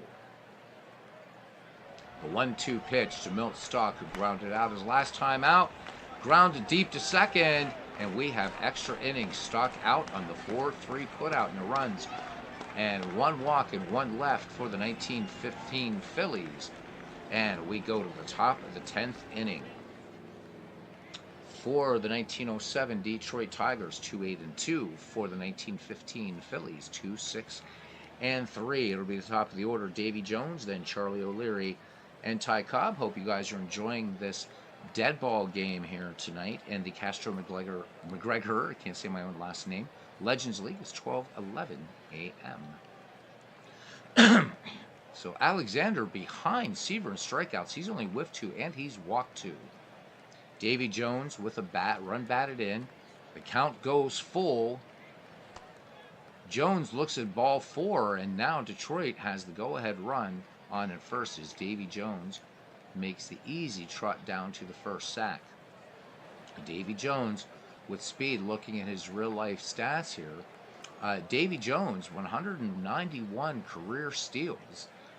In 1907, Davy stole 30 bases. So fleet of foot. All right, here is Charlie O'Leary. O'Leary, big fat 0-for-4. Expect to see Davy Jones going with the pitch. Alexander checks the runner, comes home with it. Davy Jones goes, and the bunt is a good one down the first base line. Nice play, and it's going to be a bunt single. A bunt single for Charlie O'Leary. How about that? Here we go again. Alexander's leading a charmed life in this game. Here comes Ty Cobb. Cobb, nothing for 3. Alexander looking to turn 2 here. The 1-0 delivery. The runners go. Cobb gets the bunt down. A good one. Bunted out in front of the plate. The only play for Killefer will be at first to retire Ty Cobb. And the runners move up. Davy Jones at third. Charlie O'Leary at second. And coming to bat now, Wahoo, Sam Crawford. He is 1 for 4. Detroit threatening to take the lead here in the top of the 10th. Alexander from the stretch pitching with 1 down. And they are going to intentionally walk Sam Crawford and try to set up the 2-ball. And that will bring up Germany Schaefer. I don't know. Crawford's certainly the more dangerous hitter, fellow cranks, but Germany Schaefer, 3 for 4 in the game. Is the great Grover Cleveland Alexander playing with fire? We shall see as we go to pitch-by-pitch mode again. Davy Jones at third, Charlie O'Leary at second, Sam Crawford at first. From the stretch, here's the pitch. And Germany Schaefer looks at a curveball missing inside for ball 1, and this one missing way inside. Alexander deals. Here's the 1-0. And this curveball hanging up there high. The count 2 balls, no strikes on Germany Schaefer. The 2-0. Schaefer swings, grounded to third. They come home. The throw to first, not in time. Not in time, but they do get the lead runner at home. So indeed, Alexander leading the Charmed Light, but he needs to get the third out. Here's Claude Rossman, who is 1 for 4. Let's have another look at that play. That was close at first. So they come home. Killefer. Oh, that was so close at first. All right. Bases remain loaded, 2 down. Claude Rossman needs a safe hit, an error, a pass ball, or a hit batsman, or something along those lines. He is 1 for 4 in this ball game. Cleveland, Alexander from the stretch. This one, change up in there, painting the outside corner for strike 1. Alexander deals again from the stretch, the 0-1. Change up, misses low, the count 1-1 on Claude Rossman. Alexander rubbing up that black, misshapen, tobacco-covered, spiked ball. It was practiced in the dead ball era when a new ball, when it was very rare, would come into play. The pitcher would immediately spike the ball. It'd be thrown around the infield, spat upon, what have you. I think in the a few sources I've read, they averaged maybe it was around 15 to 20 balls in a dead ball game, and 20 would be the high end. All right, the count 1 ball, 1 strike on Claude Rossman. Here's the delivery. Rossman, big cut and a miss. So nice sinker there coming from Alexander. The count 1-2, bases loaded. 2-2 your score in the top of the 10th. From the stretch, the 1-2 pitch, swung on, and fly ball to right, and this will get down for a base hit, and 2 runs will score, and this one, the throw offline, and that's going to move the runners up. So the Tigers pick up 2 in the Rossman single, and it's now 4-2 in the top of the 10th, and we're going to take this back to the at-bat mode. 2 in scoring position still here for the Tigers. Germany Schaefer at third, Claude Rossman at second. The 1-0 delivery to Boss Schmidt. Schmidt, grounder to short, and this one bobbled at short. Beauty Bancroft making the error. Score that one E6. And that's his first error this year on the season. Germany Schaefer will score. It's now 5-2. This one all over but the crying. Rossman at second, Schmidt at first. Here is Bill Coughlin. Coughlin, 0 for 1 on the season. Here's the 1-0. Coughlin delivers. And this one, a high drive to center field, but the park will definitely hold it. Dode Paskard making the hustling running catch. So the 10th is over, but the Detroit Tigers in 1907 score 3. We go to the bottom of the 10th inning, and the Philadelphia Phillies will send up the heart of their order. Fred Luderis, Gavy Kravitz, and Beals Becker. Luderis 2 for 4. Ed Schiefer looking for the complete game win. He has fanned 4, struck out, or walked 2. The lefty deals, and Luderis swings, sinking liner to left, and what a nice catch out there by Davy Jones. Looks like he trapped it, but making a nice catch. Let's have a look at that one.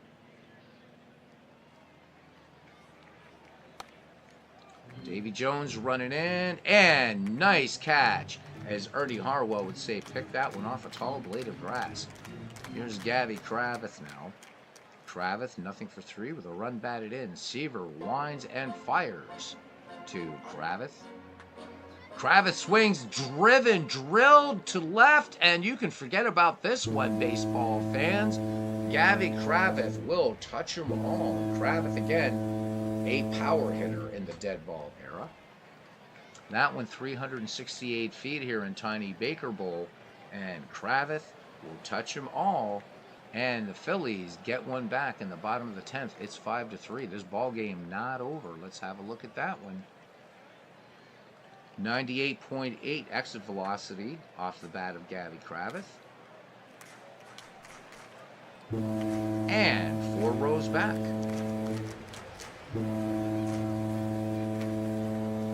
All right.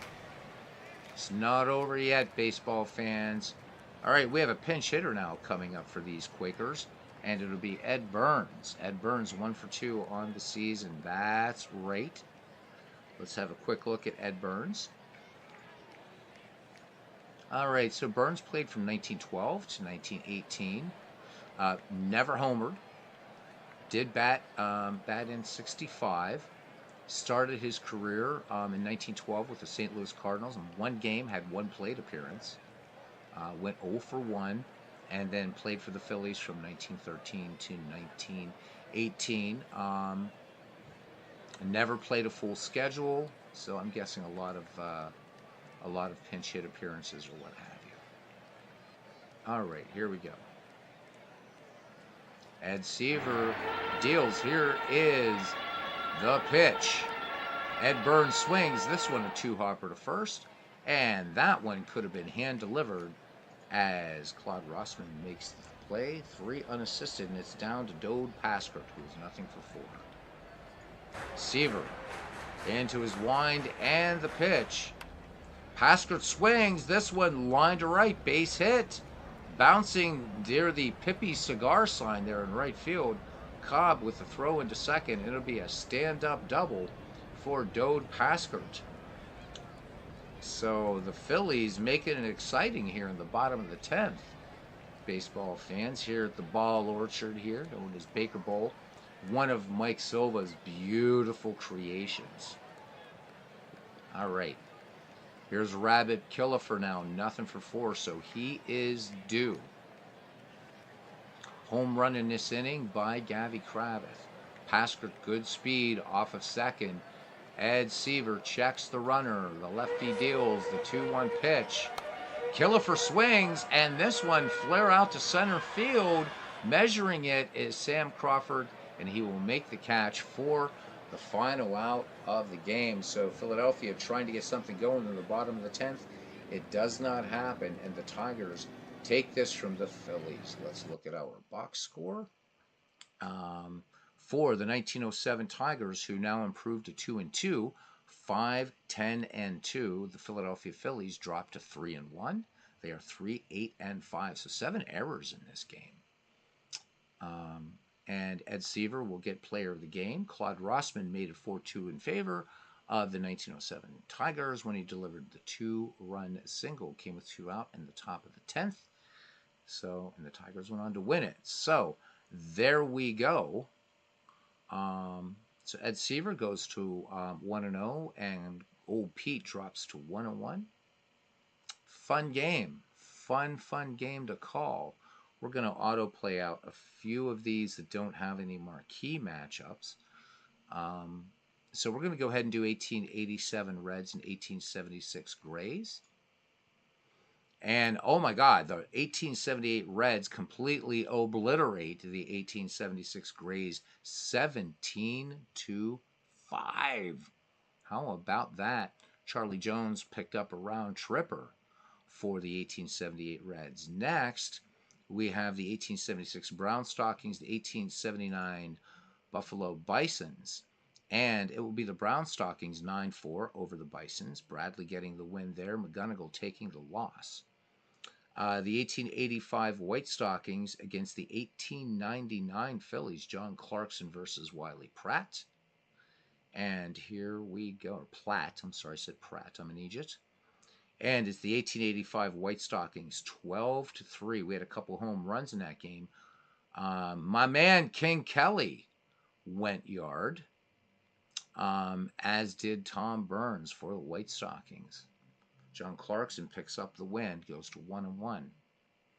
All right, the Wolverines of 1887 versus the 1899 Brooklyn Superbas. This will be Charlie Getzine versus Bill Hill. Quick replay on this one. 3-2, the Brooklyn Superbas edged the Wolverines. That was a tough series between these two teams. So with that one, the Superbas move to 3-1, and the Wolverines fall to 2-2. Hill getting the win, Getzine gets the loss. All right, the Alleghenies and the Spiders, Ed Morris versus Cy Young. We haven't seen the Spiders yet. I think I'm going to save that one. All right, 1875 Red Stockings. Oh, this is the one I promised Cousin Ken. So here's what we're going to do. We're going to quick play the Alleghenies and Spiders, and we're going to save the Red Stockings and the Grays for a night when Cousin definitely can be here for 19th century baseball. The Spiders take care of the Alleghenies 9-6. Fred Dunlap hit a round tripper in this game. Cy Young gets the win and goes to 2-0. Ed Morris falls to 0-2. When we do play the 1875 Red Stockings versus the 1884 Grays, what a matchup. Cal McVeigh versus Charlie Radbourn. All right, on to the McGregor League game, which is actually the Wagner division. 1905 Giants, 1914 Braves. Christy Mathewson versus Bill James. Mathewson comes into the game 0-1. Bill James 1-0. Here we go. And the 1940 Braves improved to 1914 Braves improved to 3-1. The Giants fall to 1-3. They get killed 12-1. And who do we have here? Home runs for the Braves. It's Joe Connolly and Larry Gilbert. All right, the 1919 Reds, 1913 Senators, Jimmy Ring, Walter Johnson. We're going to save that game too. All right. I promise you we will get through this season. I love these great pitching matchups. Dutch Leonard, Deacon Felipe, Red Sox Pirates. That's going to wait. 1918 Cubs, 1908 Naps, Lefty Tyler versus Heine Berger. We're just going to play that one out. The 1908 Naps edge the 1918 Cubs 2-1. All right, the 1904 Highlanders, 1910 Athletics. Damn it, we got a lot of goodness going on in the dead ball era, but we're going to go ahead and play this one out.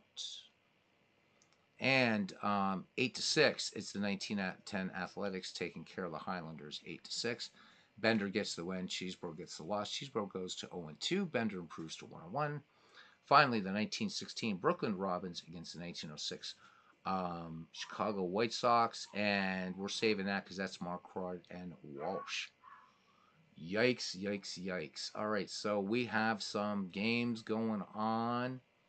And let us look at the standings because we're still trying to get through.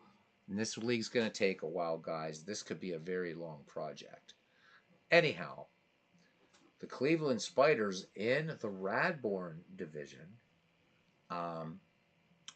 sole possession of first place. They are 4-0, but just a half game up on the 1875 Red Stockings and the 1878 Reds. Superb as an Orioles still in there at 3-1. Where's Ken's Providence Grays right now? They're 0-1. Really tight races. Again, it's really early in the season. The 1916 Boston Red Sox 3-0 in the Wagner division. That's dead ball. Just a half game back or half game up on the 1908 Naps and the 1914 Braves, and the 1915 Philadelphia Phillies. So the Pirates and the 1913 Senators, they're a game back each at 2-1. So that's where we are in this one. We're going to save the game. And that's it. So, yeah, Aaron Reed, exciting for the 2023. So, come on, who has bold predictions here? Some bold predictions for the postseasons. I'm saying that the Atlanta Braves are going to win it all this year. Aaron Reed does indeed have a channel. Does a lot of baseball for Windows. Got to help Aaron get started with OBS. You are most welcome, Cousin Ken. I'm sorry for the late games. I know it's tricky. I do want to get through some of these 19th century games, but I don't like doing them without you. So, thank you guys. This is pretty cool. We peaked at 15 for a dead ball game. So, really appreciate it, guys. And 10's still hanging out. So, oh yeah, so do I, Clinton. I'm rooting for the Baltimore Orioles all the way. That being said, I think the Atlanta Braves are going to take it all, but I'm rooting hard for Baltimore all the way. I am so happy for the Baltimore Orioles. I really, really am. Mike, see you soon. Hopefully, maybe this Saturday, have a good old long chin wag again. Maybe play some head-to-head action PC baseball. Going shopping for Game Grub tomorrow. Ring the bell. All right. So, I guess during the postseason, guys, if it's a game that's on the East Coast, I will come on and do a broadcast. If it's a West Coast game, obviously, I'm not going to try to broadcast against postseason baseball. I mean, October baseball, that's what it's all about. So there may or may not be. Yeah, Robbie, 15 dead or 15 19th century teams, 15 dead ball teams that Cousin Ken and I stayed up till 2:45 a.m. I think World's Worst Gamer was hanging out with us that night for a while. It was one of those nights I just like I don't want to go off go off stream. Also, the teams in first place right now have some winning streaks going on. This is not. I believe this is a what 100 game season that we're doing here, so something like that. Dwayne was with us. Yep. So Orioles also for Texags. Good. World's Worst Gamer saying go Rangers. Obviously, Robbie go Rangers. So Clinton and me and Texags going for the Baltimore Orioles. So yeah, let's look at MLB really quickly before we sign off, my good friends and my family. All right, so what do we have? 3:08 Eastern time tomorrow. So yeah, so oh boy, this is gonna be. We might be able to do a ball game tomorrow night. So Texas at Tampa Bay for the American League wild card, and that is going to be 3 p.m. Eastern through 8 p.m.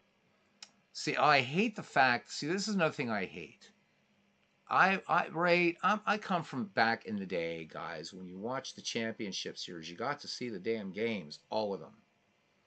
So now you got to switch between Toronto, Minnesota, and congratulations to Minnesota. Glad to see them. I'd like to see them take out the Blue Jays. Anyhow, right? So that's 4:38 p.m. Eastern. Let me see. Oh, ABC carrying games. That's good. Nice. All right, Arizona at Milwaukee. I am rooting for the Diamondbacks in that one for National League Wild Card. That one is at 7:08 p.m. And then 8:08 p.m. Miami versus Philadelphia. Go Phils. So we may have a game tomorrow night, or we can just get on and talk about the games.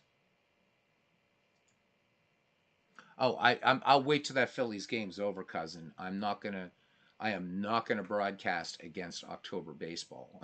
I'm gonna be watching it when I can. Although I'm gonna miss most of it, my work schedule. But yeah, I mean, I might not even go out doing music this weekend just to watch some October baseball. Yeah, there's no way. Super Bowl, any of that other stuff, hell yes. In fact, I was broadcasting during March Madness too. I don't care. But for October baseball, I'm not going to take that on. So Carlos Yaz is going to root for the Twins. All right. Clinton Park says there's a few of us that remember when World Series is all day games. I am not one of them. So cousin Ken says his family's on the road. It's Phillies playoff baseball. So yeah, man, go Phils. Go Phils. This is going to be a good one. Robbie, don't take it personally. Do wish your Rangers the best, but besides, man, I'm literally an hour to an hour 20 minutes from two of the cities in postseason baseball right now, Baltimore and Philadelphia. So yeah, yeah, I know that's the thing I hate about the wild card, and it's whatever. But yet, for one game in that sport, right? Which, by the way, Robbie, you didn't know this. Robbie Wartburg. So on Super Bowl Sunday, that's in February, I guess. Um, there is going to be a baseball marathon on this channel. So not only am I going to be broadcasting some games, Hank Greenwald's going to do some games. Lon Simmons going to do some games. Kurt Gowdy, Mel Allen, and Ernie Harwell. And it's just going to be a baseball day. I know cousin Ken Castro at least will be here with me. Hopefully Big Clue. So a few of us will be here while everybody else is enjoying all those commercials and stuff like that. So hope you'll stop in, Robbie. I know you're an F-ball fan, but there we go. Clinton Park says that his wife's laughing at him because the Red Sox finished 23 games behind the Orioles. That American League East was tough, and that's why I'm rooting hard for the Orioles. Man, that was tough, tough, tough, tough, man. I never thought anybody. I thought Tampa Bay, and all of a sudden here come the Baltimore Orioles, baby. Robbie will be watching the Cowboys in the Super Bowl. And then Rolls Royce Gamer says, I kid. That team always chokes. So, Texags, Rangers, Twins, Diamondbacks, Phillies are the teams you're pulling for tomorrow. Nice. Yeah, I really, really would love to see the Orioles win this World Series. I really would love to, but I don't know, man. That if those two teams are in the World Series, that's going to be a great one. That will be an excellent World Series, Braves Orioles this year.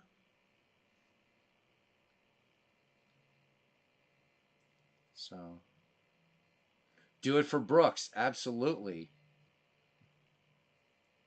Cousin Ken says he watched the AAA championship game the other day. The Norfolk Orioles won. They're stacked in the minors. Yeah, Baltimore has a bye, absolutely, deservedly so. So does Atlanta, of course. I don't see the Blue Jays going anywhere in this at all. I don't see the Blue Jays getting past the Twins. I really don't. Yeah, the Cubs choked down the stretch. They did. Was really hoping the Cubbies, because I do. I like the Cubs. I like the Cubs. I do like the Cubs. I also like the Cardinals, though. So I don't have a horse in that rivalry between those two teams. I love both Cardinals and the Cubs. Cardinals are my second favorite team, but I am a Cubs fan. I do like them. And it's too bad. It's too bad. Camden Yards is a second nicest of the neoclassic ballparks in the majors. Second one. First one is PNC Park. All right. Fingers crossed for Cousin Kenny. Says he has some financial incentive in tomorrow's games. He needs more games. Yes, you do, Cousin Ken.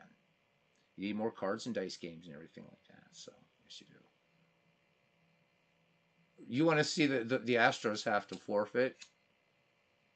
Dude, those guys are going to be playing so honest. They'll be like a bunch of Presbyterian ministers or Orthodox priests. So, there you go. So, Robbie, I know you're rooting for the Rangers to go all the way, as you should. That's your home team. So, kind of looking forward to this off season. The Pirates, I think, are a couple players away from making something really special happen. We played much better this year than we did last year, but we still got some work to do. Pittsburgh, Phillies, of course. Great to see you. Great to see uh, our friends. And again, my heart lies in Western PA, really, but good to see the Phils in the postseason again for Cousin Ken. And the Phillies make it the series. You guys better not choke this year. You guys should have won last year. What the hell was that? So, no love for Tampa. 199 games. They've got that Tampa. They've got to relocate that ball club. It's got to go somewhere. Got to go somewhere else. So, so maybe what we'll do instead of games, or maybe have a game going on in the background. Can't stand the Tampa Bay Rays. Yeah, not a fan either. Jacobs Progressive Field, nice ballpark. Clinton, nice ballpark. Real nice ballpark. Pretty easy to get to. Texags has been to PNC. Nothing nicer. Yeah, that's such an it's a beautiful. It's to me it's the most beautiful of the neoclassics. It really is. I mean, am I going to compare PNC to to Wrigley and to Fenway Park? No, those are true classic ballparks. But of the new ones, I love it. But Camden Yards is nice. That railroad warehouse out there is just you can't that's just beautiful. And the fact that they have the 1894 Baltimore Orioles logo punched into the aisle seats at Camden Yards is such a nice touch. So, anyhow. Carlos Yaz says he roots for no teams from New York, California, or Florida. Kind of a golden rule with him. Well, I think we can all be happy, and world's worst, don't take this the wrong way, but it is nice to see no team from New York in the postseason this year. It's so nice to see that for a change. So she hates the Yanks. So Tampa, oh my God. All right. Wrigley was your number one park to visit and did about 10 years ago second is Fenway and never made it there. What? Don't talk in the past tense, my friend. You're still here. You're still drawing oxygen. You'll still make it to Fenway. Have faith. Faith will move mountains and get you to Fenway Park, right? All right, guys.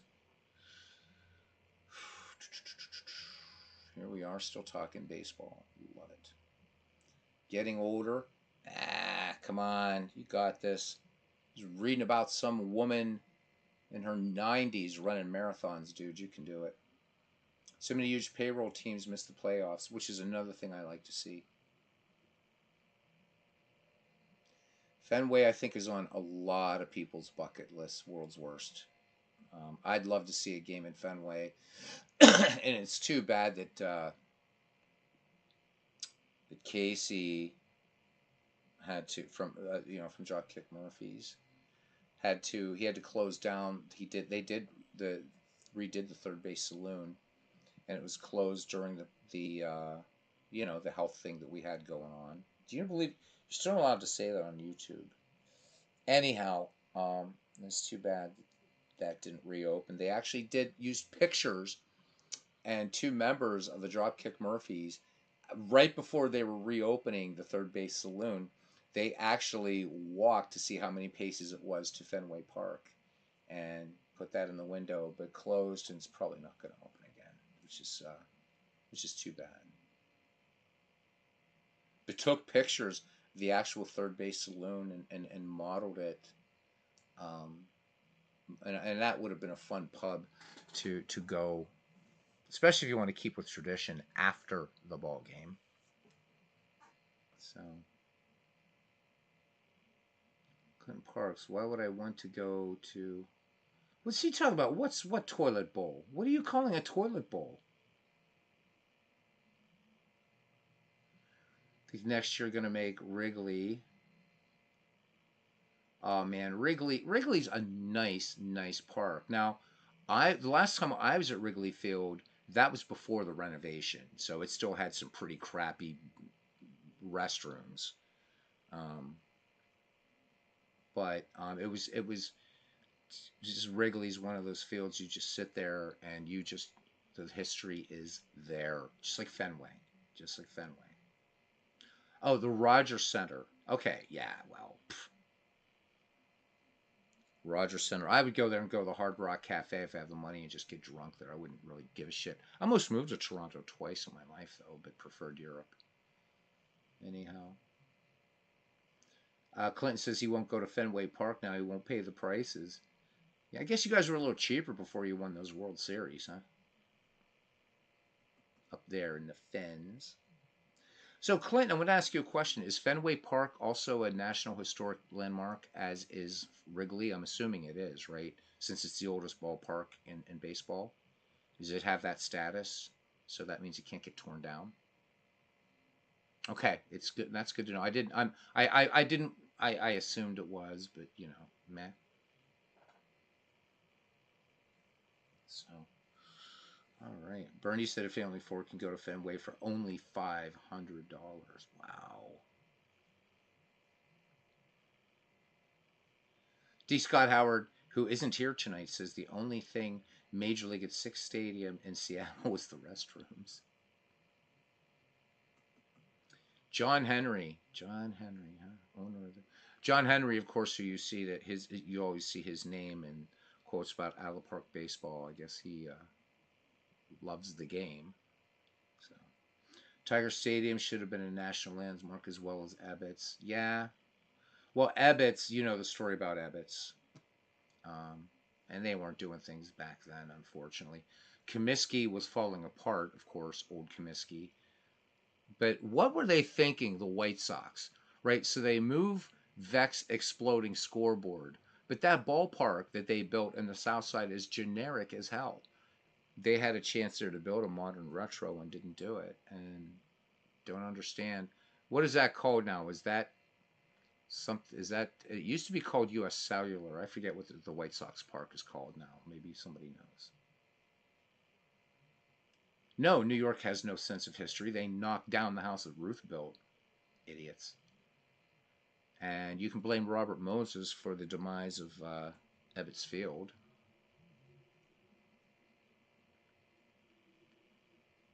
Ken Burns, sorry, Clinton, but watching all your Boston teams at the bottom is quite enjoyable for him. So Clinton's waiting for hockey season to start. When does that start? When does hockey start? Isn't that like that starts soon, right? Doesn't hockey start pretty soon?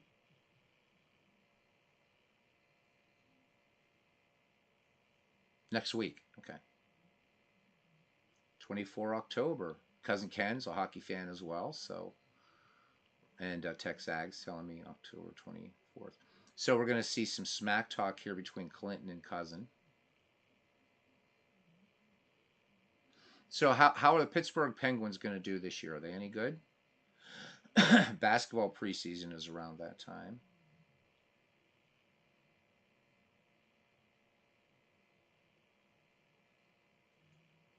Yeah, can't wait to see the hockey smack talk in here. So Pittsburgh Penguins not looking that good. New Jersey Devils, says World's Worst Gamer, looking like they're going to dominate. Carlos Yaz's Sport College Hoops kicking in next month. Excellent, gents. People were shocked. Anyhow, White Sox wanted the complete opposite field from Wrigley. Yeah, they got it, but God, it just has no personality.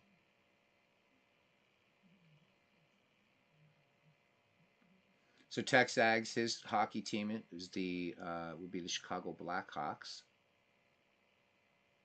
I don't have a team, but of course, having lived and worked in Pittsburgh, mine would be the Pittsburgh Penguins if I followed hockey.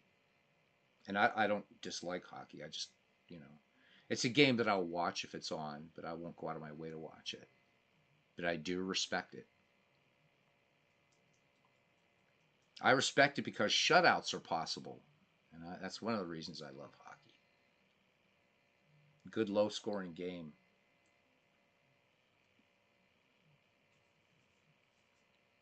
Isn't there a hockey team in Florida? Which I find really funny. Ken's doing some odds here, it looks like.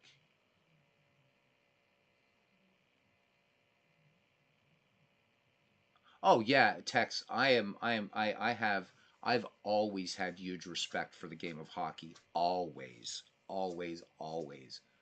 Yep. Florida Panthers. Thank you, Robbie. So World's Worst Gamer says the team to watch out for this year in hockey are the Buffalo Sabres. They should finally make the playoffs again. So who was it?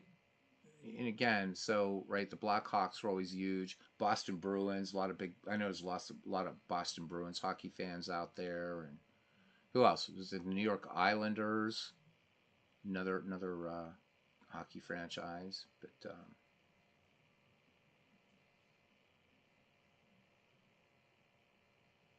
Bernie, Tampa Bay Lightning. So there's two of them: Florida Panthers and the Tampa Bay Lightning. I find that weird. But then again, the Jamaicans had a bobsledding team, so there you go, right? Detroit Red Wings, yep, they were pretty big in hockey. Montreal Canadiens, yeah. Ken Castro says, should I throw a few bucks on Buffalo, 40-1 or 41 to win the Stanley Cup? So New York Islanders says Clinton they have their new arena at Belmont. Wow, how about that? Toronto Maple Leafs, yeah. See, you guys are shocked. I can rattle off hockey team names, but F-ball teams. Let me see. Pittsburgh Steelers, Minnesota Vikings, Dallas Cowboys, Baltimore Ravens, Philadelphia Eagles, because I live near those. That's kind of it, pretty much. Jamaica needs a hockey team now, says Robbie Wartburg. And then there's that. Isn't that there's a football team, and I said it, yeah, F-ball team. The Raiders, and they're like all over the place. They're like in Oakland and L.A. and Las Vegas and like Seattle and like I don't know Ulaanbaatar and whatever. They move all over the place.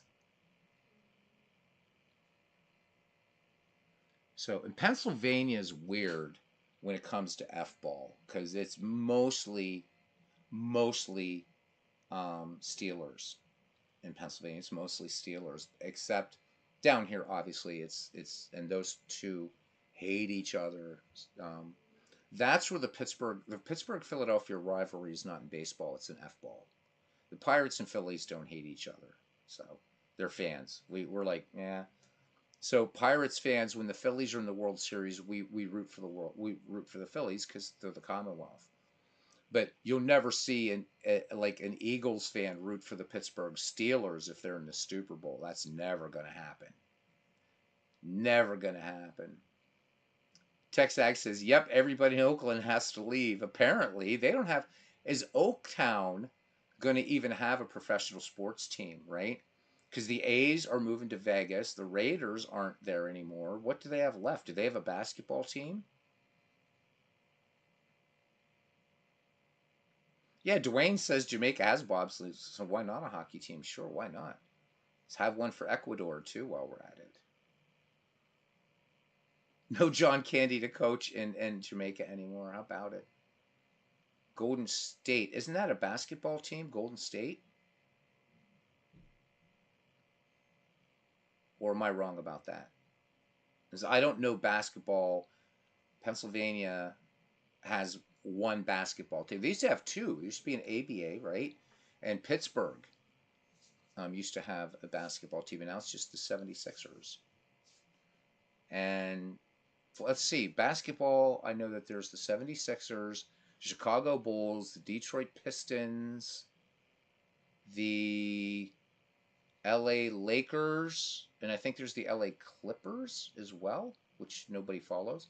Boston Celtics, of course, and the New York Knicks. So there we go. That's my basketball knowledge. Like I don't even know. Like the St. Louis have a basketball team? I have no idea. I have no idea. San Francisco, do they have a basketball team? I have no idea. So the Golden State Warriors started in Philadelphia. Okay. See how you guys are you're educating me here. The only reason I don't follow basketball is the squeaky sneakers on the floor. It drives me nuts. Pittsburgh Condors, the ABA, were originally called the Pipers. Okay, so neither St. Louis nor San Francisco has basketball teams. St. Louis is a baseball town. St. And I have a lot of friends from St. Louis, and they said that, yeah, F ball was something to do while we waited for baseball season. It's a baseball town, and a dangerous one at that, but there you go. So Golden State is San Francisco. I always wondered where Golden State was. So just as big as hockey, St. Louis Hawks, they were NBA that moved to Atlanta. St. Louis Blues hockey. Yeah, I'm just saying. Friends from St. Louis have told me that they are mainly a baseball town there. I mean, they don't have an F ball team there anymore. I remember they used to be called the St. Louis F ball Cardinals back in the day, and of course the other Cardinals were never called the baseball Cardinals. They were just called the Cardinals. Everybody knew it. So I still wouldn't live in St. Louis though. Anybody remember Cincinnati? Cincinnati Reds. Yes, of course. We're not talking baseball anymore, are we? The Cincinnati Royals. The only Royals I know are the Kansas City Royals. Anyhow, smart guys here. Oscar Robertson. How about Oscar Charleston? Cousin Ken, where are you? Help me out here. Nah, this is good stuff. Yeah, same with the New York F-ball Giants. Exactly. So at one time, I do know this about F-ball. Many of the teams were named after their baseball counterparts. And I think that the New York Giants are the only team left that are named after, right? Although now the other Giants, right? The San Francisco Giants out there, right? But I think they're the only one that still have their baseball name. I think. Oh no, so Robbie, I changed the rules. You guys can say the word. You guys can spell the word out, whatever. You guys can do it. I just have to be careful that I don't. So I've lifted that rule. So you can actually go ahead, Robbie. It'll make you feel good. Go ahead and type it out. You can do it. Yep, most team played in the baseball park. That is very true. Saw a picture of a game that was played in Fenway, one that was played at Forbes.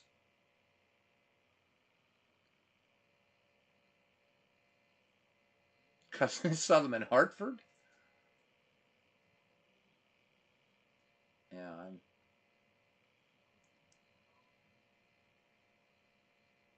So Ken says he's seen every WHA play team in person during the 7 years of the league.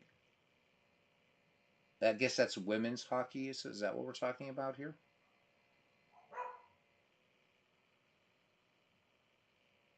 Wrigley hosted the Bears and the Chicago Cardinals. Yeah, I know. I do know the Steelers were called the Pirates for a time. I do know that. Oh, is it World Hockey Association? Okay. So did you guys see? Hey, back to baseball for a minute, right? Had a woman umpiring at AAA. I think we're gonna have women umpires, and I'm all for it. Let's do it. Let's get them up there. Do you imagine Earl Weaver kicking infield dirt on the shoes of a woman umpire? I think he'd get his ass kicked. Look at Robbie. He's afraid to cuss in the chat. Okay, the rival World Hockey Association changed the structure of the game in many ways. How so, cousin, if you don't mind typing a bit? How did it change the structure? Oh, there used to be an American, it used to be an AHL too, huh? How about that? I did not know this stuff, guys. It's nice to know it. So hockey's one of the games that I'll watch. It's kind of like I'll watch a boxing match. I won't watch MMA, but I will watch boxing. Um, and Al did a great boxing. Oh my God! If you guys caught it yesterday, our Red Sox fan, man, he did some serious boxing yesterday on his channel. It was fucking amazing. So, um, okay, so AHL is minor league hockey, like AAA baseball. So would that be like what we have here with the Hershey Bears?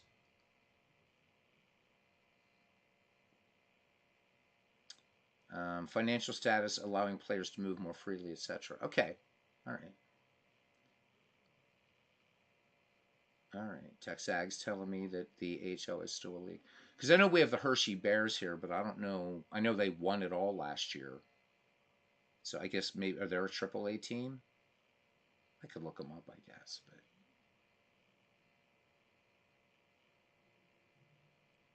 Wayne Gretzky at one time owned the Hannes Wagner T206.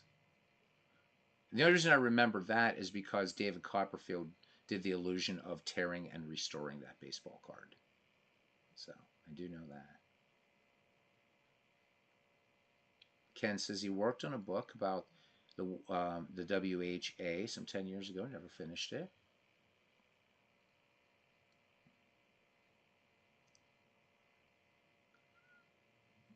What's holding you up? Asked Clinton.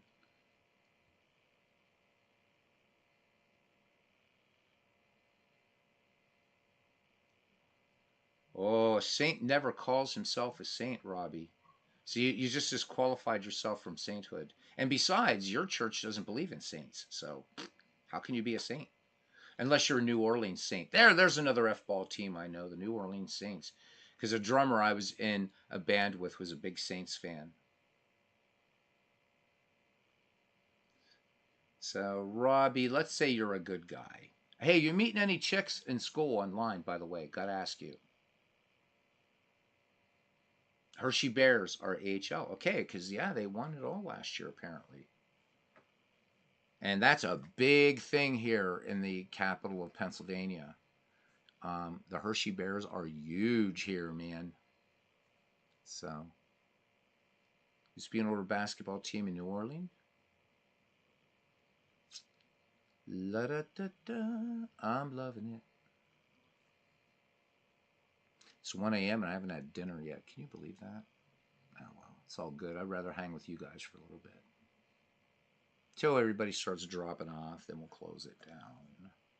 The Utah Jazz. That's a basketball team, Utah Jazz, is it? I don't associate Jazz with Utah at all, but there we go. I mean, that's New Orleans, that's Chicago, you know? Utah, dude, is not Jazz, but whatever.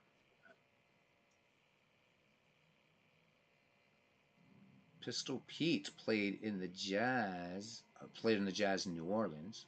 Pistol Pete Maravich.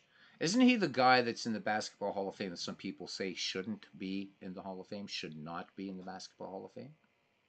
Yeah, Utah Jazz, oxymoron if ever there was one. Yeah, I think so. I can't, when I think of Utah, they're the Beehive State, for God's sake. Come on, Utah. Jazz? That'd be like the Utah Rockers. Just doesn't work. The Utah Donnie Marie's, maybe. I don't know. So Clinton Park says Maravich belongs there. I mean, I'm not going to argue. I know a few people that said Maravich. Maybe somebody not. Maybe shouldn't be in there. I don't remember who said it.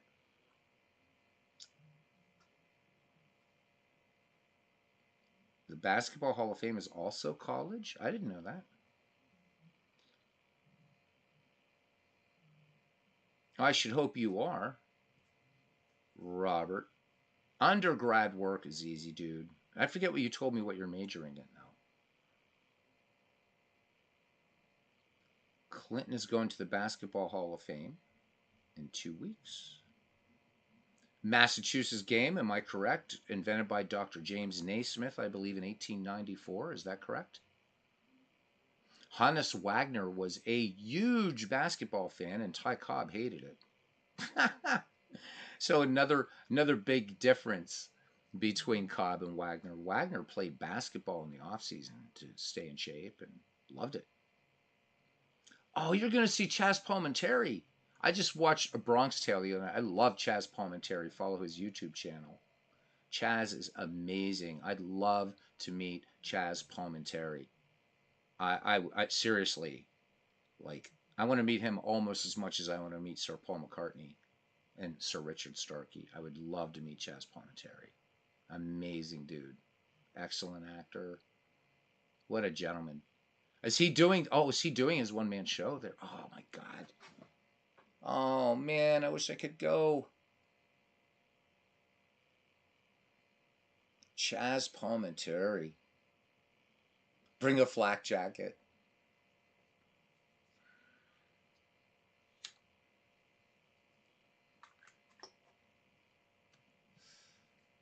Yeah. And the kid who played Calogero didn't learn the lessons, Dwayne Martz. You know about that one, don't you? He served time as an accomplice to murder, was hanging out with some low ranking dude that was like tenuously connected with the Gambino family. And Robert De Niro was pissed when he heard about it. I can't believe, he said, this kid didn't learn this lesson. He had so much talent. So Lilo Brancato just released from prison, I think a couple years ago. So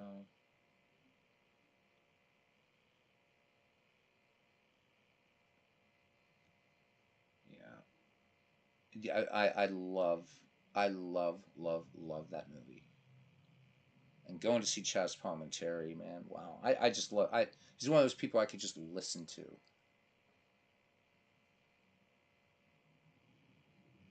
And D. Scott's going to see Molly Tuttle on the 14th.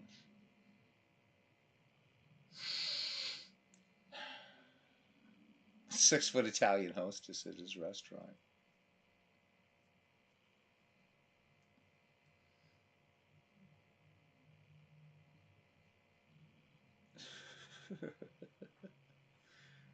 Oh my God. All right, guys. Listen, thank you so much. I got to, yeah, it is an excellent movie, Dwayne. It really, really, really is. Joe Pesci with his little cameo in there, and just good stuff. And yeah, it is a great movie. Very, very inspiring movie. Too bad Lilo Brancato didn't get the fucking message. Thank you, Robbie. Oh, that's right. How do you know? Right? The door. So let me tell you really quickly about the door test, dude. It works. I do the door test. I do it. Not the Mario test, but I do the door test. So, and most of these women, they've never even seen the movie, and they'll say, "Wow, you passed it. What test?" And then we watch Bronx Tale, and that's it. And they like, yeah. Oh yeah, the first time I saw that movie, I'm like, I'm gonna do that, and I do. I do the door test all the time, and it works. No, Robbie. Since you don't like, since you are a self-proclaimed saint, you don't want to know about the Mario test. If you want to know about the Mario test, watch A Bronx Tale. I'm not going to tell you what it is. You're going to do the bank account test if you ever get involved with a woman again.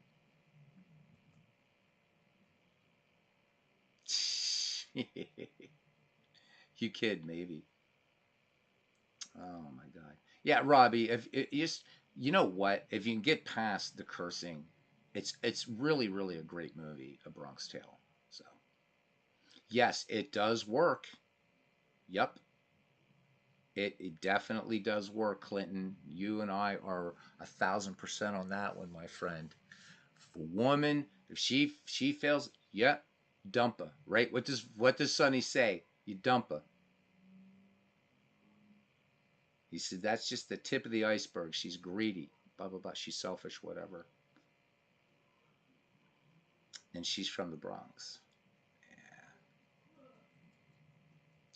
On the streets of the Bronx is where I wanna be. I love the music in that. There's even a Beatles tune in there, but you can definitely see it was De Niro's directorial debut, and you can definitely see Martin Scorsese's hand all over that one, huh? And there's some baseball in that movie. Yes, there is. The 1960 World Series plays a bit of a part in that movie. You don't get to see it, but it's there. And you hear it. You hear the call, part of the call of Game 7, but not the Mazeroski home run. Yeah. So Dwayne didn't know you were a fan of A Bronx Tale. Well, that's a beautiful movie. Ken, I know you're not a big movie fan, but I think you'd like A Bronx Tale. It's kind of a sort of one of the classic books retold in that is The Prince from Machiavelli. In fact, the character Calogero asks Sonny, "Is it better to be loved or feared?" And of course, Machiavelli in The Prince answers that question. And if you know anything about the book, then when the power structure changed in Italy, um, Machiavelli wrote another book that disputed everything he wrote in The Prince. But The Prince is widely regarded as the manual of power. And the way that Chaz Palminteri kind of retells the story of The Prince, he really puts Machiavelli's premises to the test in this movie. It's excellent. I think you'd like it.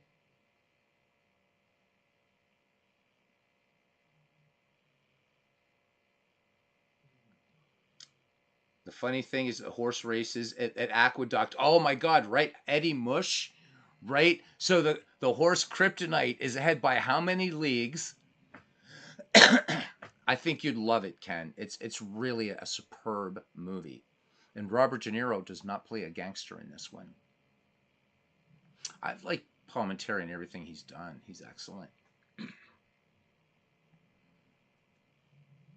And they and you know, oh my God, I love that movie. Jeez.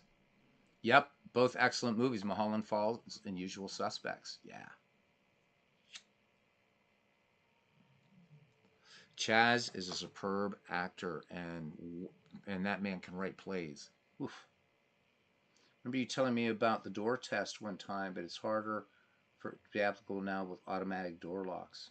No, it isn't. Not at all, Robbie.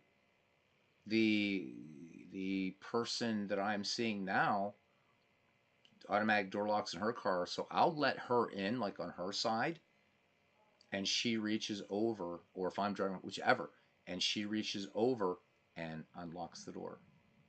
So it actually, no, it still works. It still works. Oh yeah, we talk movies, talk movie any night, man. I love it. It gets cousin Ken bored, but hopefully we can get him to watch The Bronx Tale. So good, and the music's amazing. You hear that doo wop music? It's so cool. Yeah, just get a Bronx Tale, man. You'll love it. You will love it. It's not that movie is at so many levels. And here's the other thing cool about this one, Ken, is what De Niro wanted for this movie is he wanted to get kids actors from the neighborhood. So a lot of the kids that are actors in this neighborhood were not actors before Bronx Tale, and because he really wanted that feel of authentic Bronx, um, and got it. It's very believable, and these kids are all good.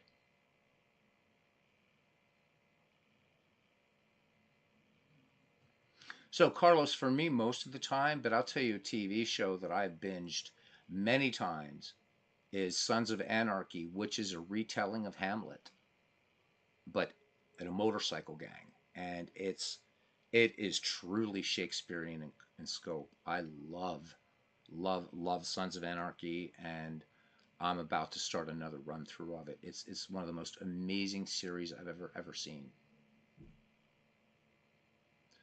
Sleepers, oh my God, Sleepers, yeah, Sleepers is a tough one to watch, but yes.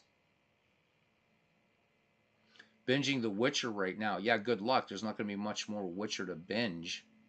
That one's in danger of, I don't know. Henry Cavill got kind of.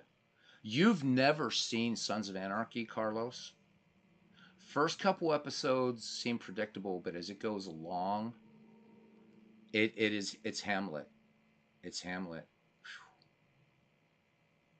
and Charlie Hunnam is everybody is so perfectly cast. So if you saw Married with Children, wait till you see the character that she plays in Sons of Anarchy. Oh my God, she is not Peg Bundy by any stretch of the imagination. Sons of Anarchy is amazing. Oh my God, the actors in that are just out of this world. I did watch Mayans. It's good.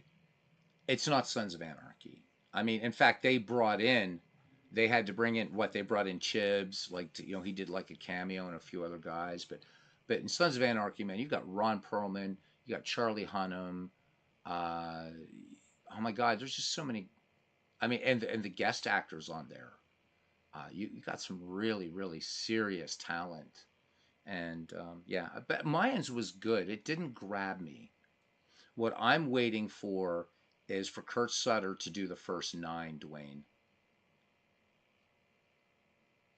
Carlos never played the Witcher game, one of the best computer games you ever play. Definitely one of the best computer games you ever play is The Witcher. It's huge. It's huge. You can sink thousands of hours into The Witcher. If you can see it in that game, you can go there, and it's massive. You got to give it a go if you're a computer gamer. If you like fantasy, like high fantasy, The Witcher's dark. It's morally ambiguous. It is not an overrated emo turd. It's a great, great game. The Witcher 3 is terrible. Go away. Get out of here. You know I don't mean that literally, but nah, it's not terrible at all. It's awesome. It's awesome. Awesome game. And so are the first two Witcher games. Love The Witcher, man. Love it, love it, love it. Hey, to each his own, man. To each his own, right? Witcher 3's miles better than Skyrim. Skyrim, I think, is like overrated. And Starfield is nothing but No Man's Sky with a little bit more realistic graphics. So, whatever. Elden Ring, I like Elden Ring. Clint Parks also rewatching Blacklist, Outlander. Yes, I have seen Last Kingdom. Yes, it is better than Skyrim. Yes. Come on. Skyrim. So no, I'll tell you the problem with Skyrim, man. You got to put it on the highest difficulty, or else the dragons, you can swat them like flies. No, we're not making names up for at all, cousin Ken. Skyrim's a good game, but I think The Witcher 3 is better.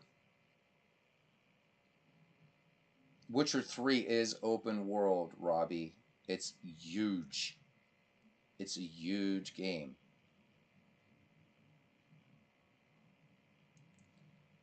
Well, you guys are, man, I thought you were more gamers. Jeez. How many of you here have ever played Talisman? Jeez, I'm gonna have to show you Talisman, which is a fun game. Where's Big Clue? He would be in here. He'd know. Anyhow. Yes, it is.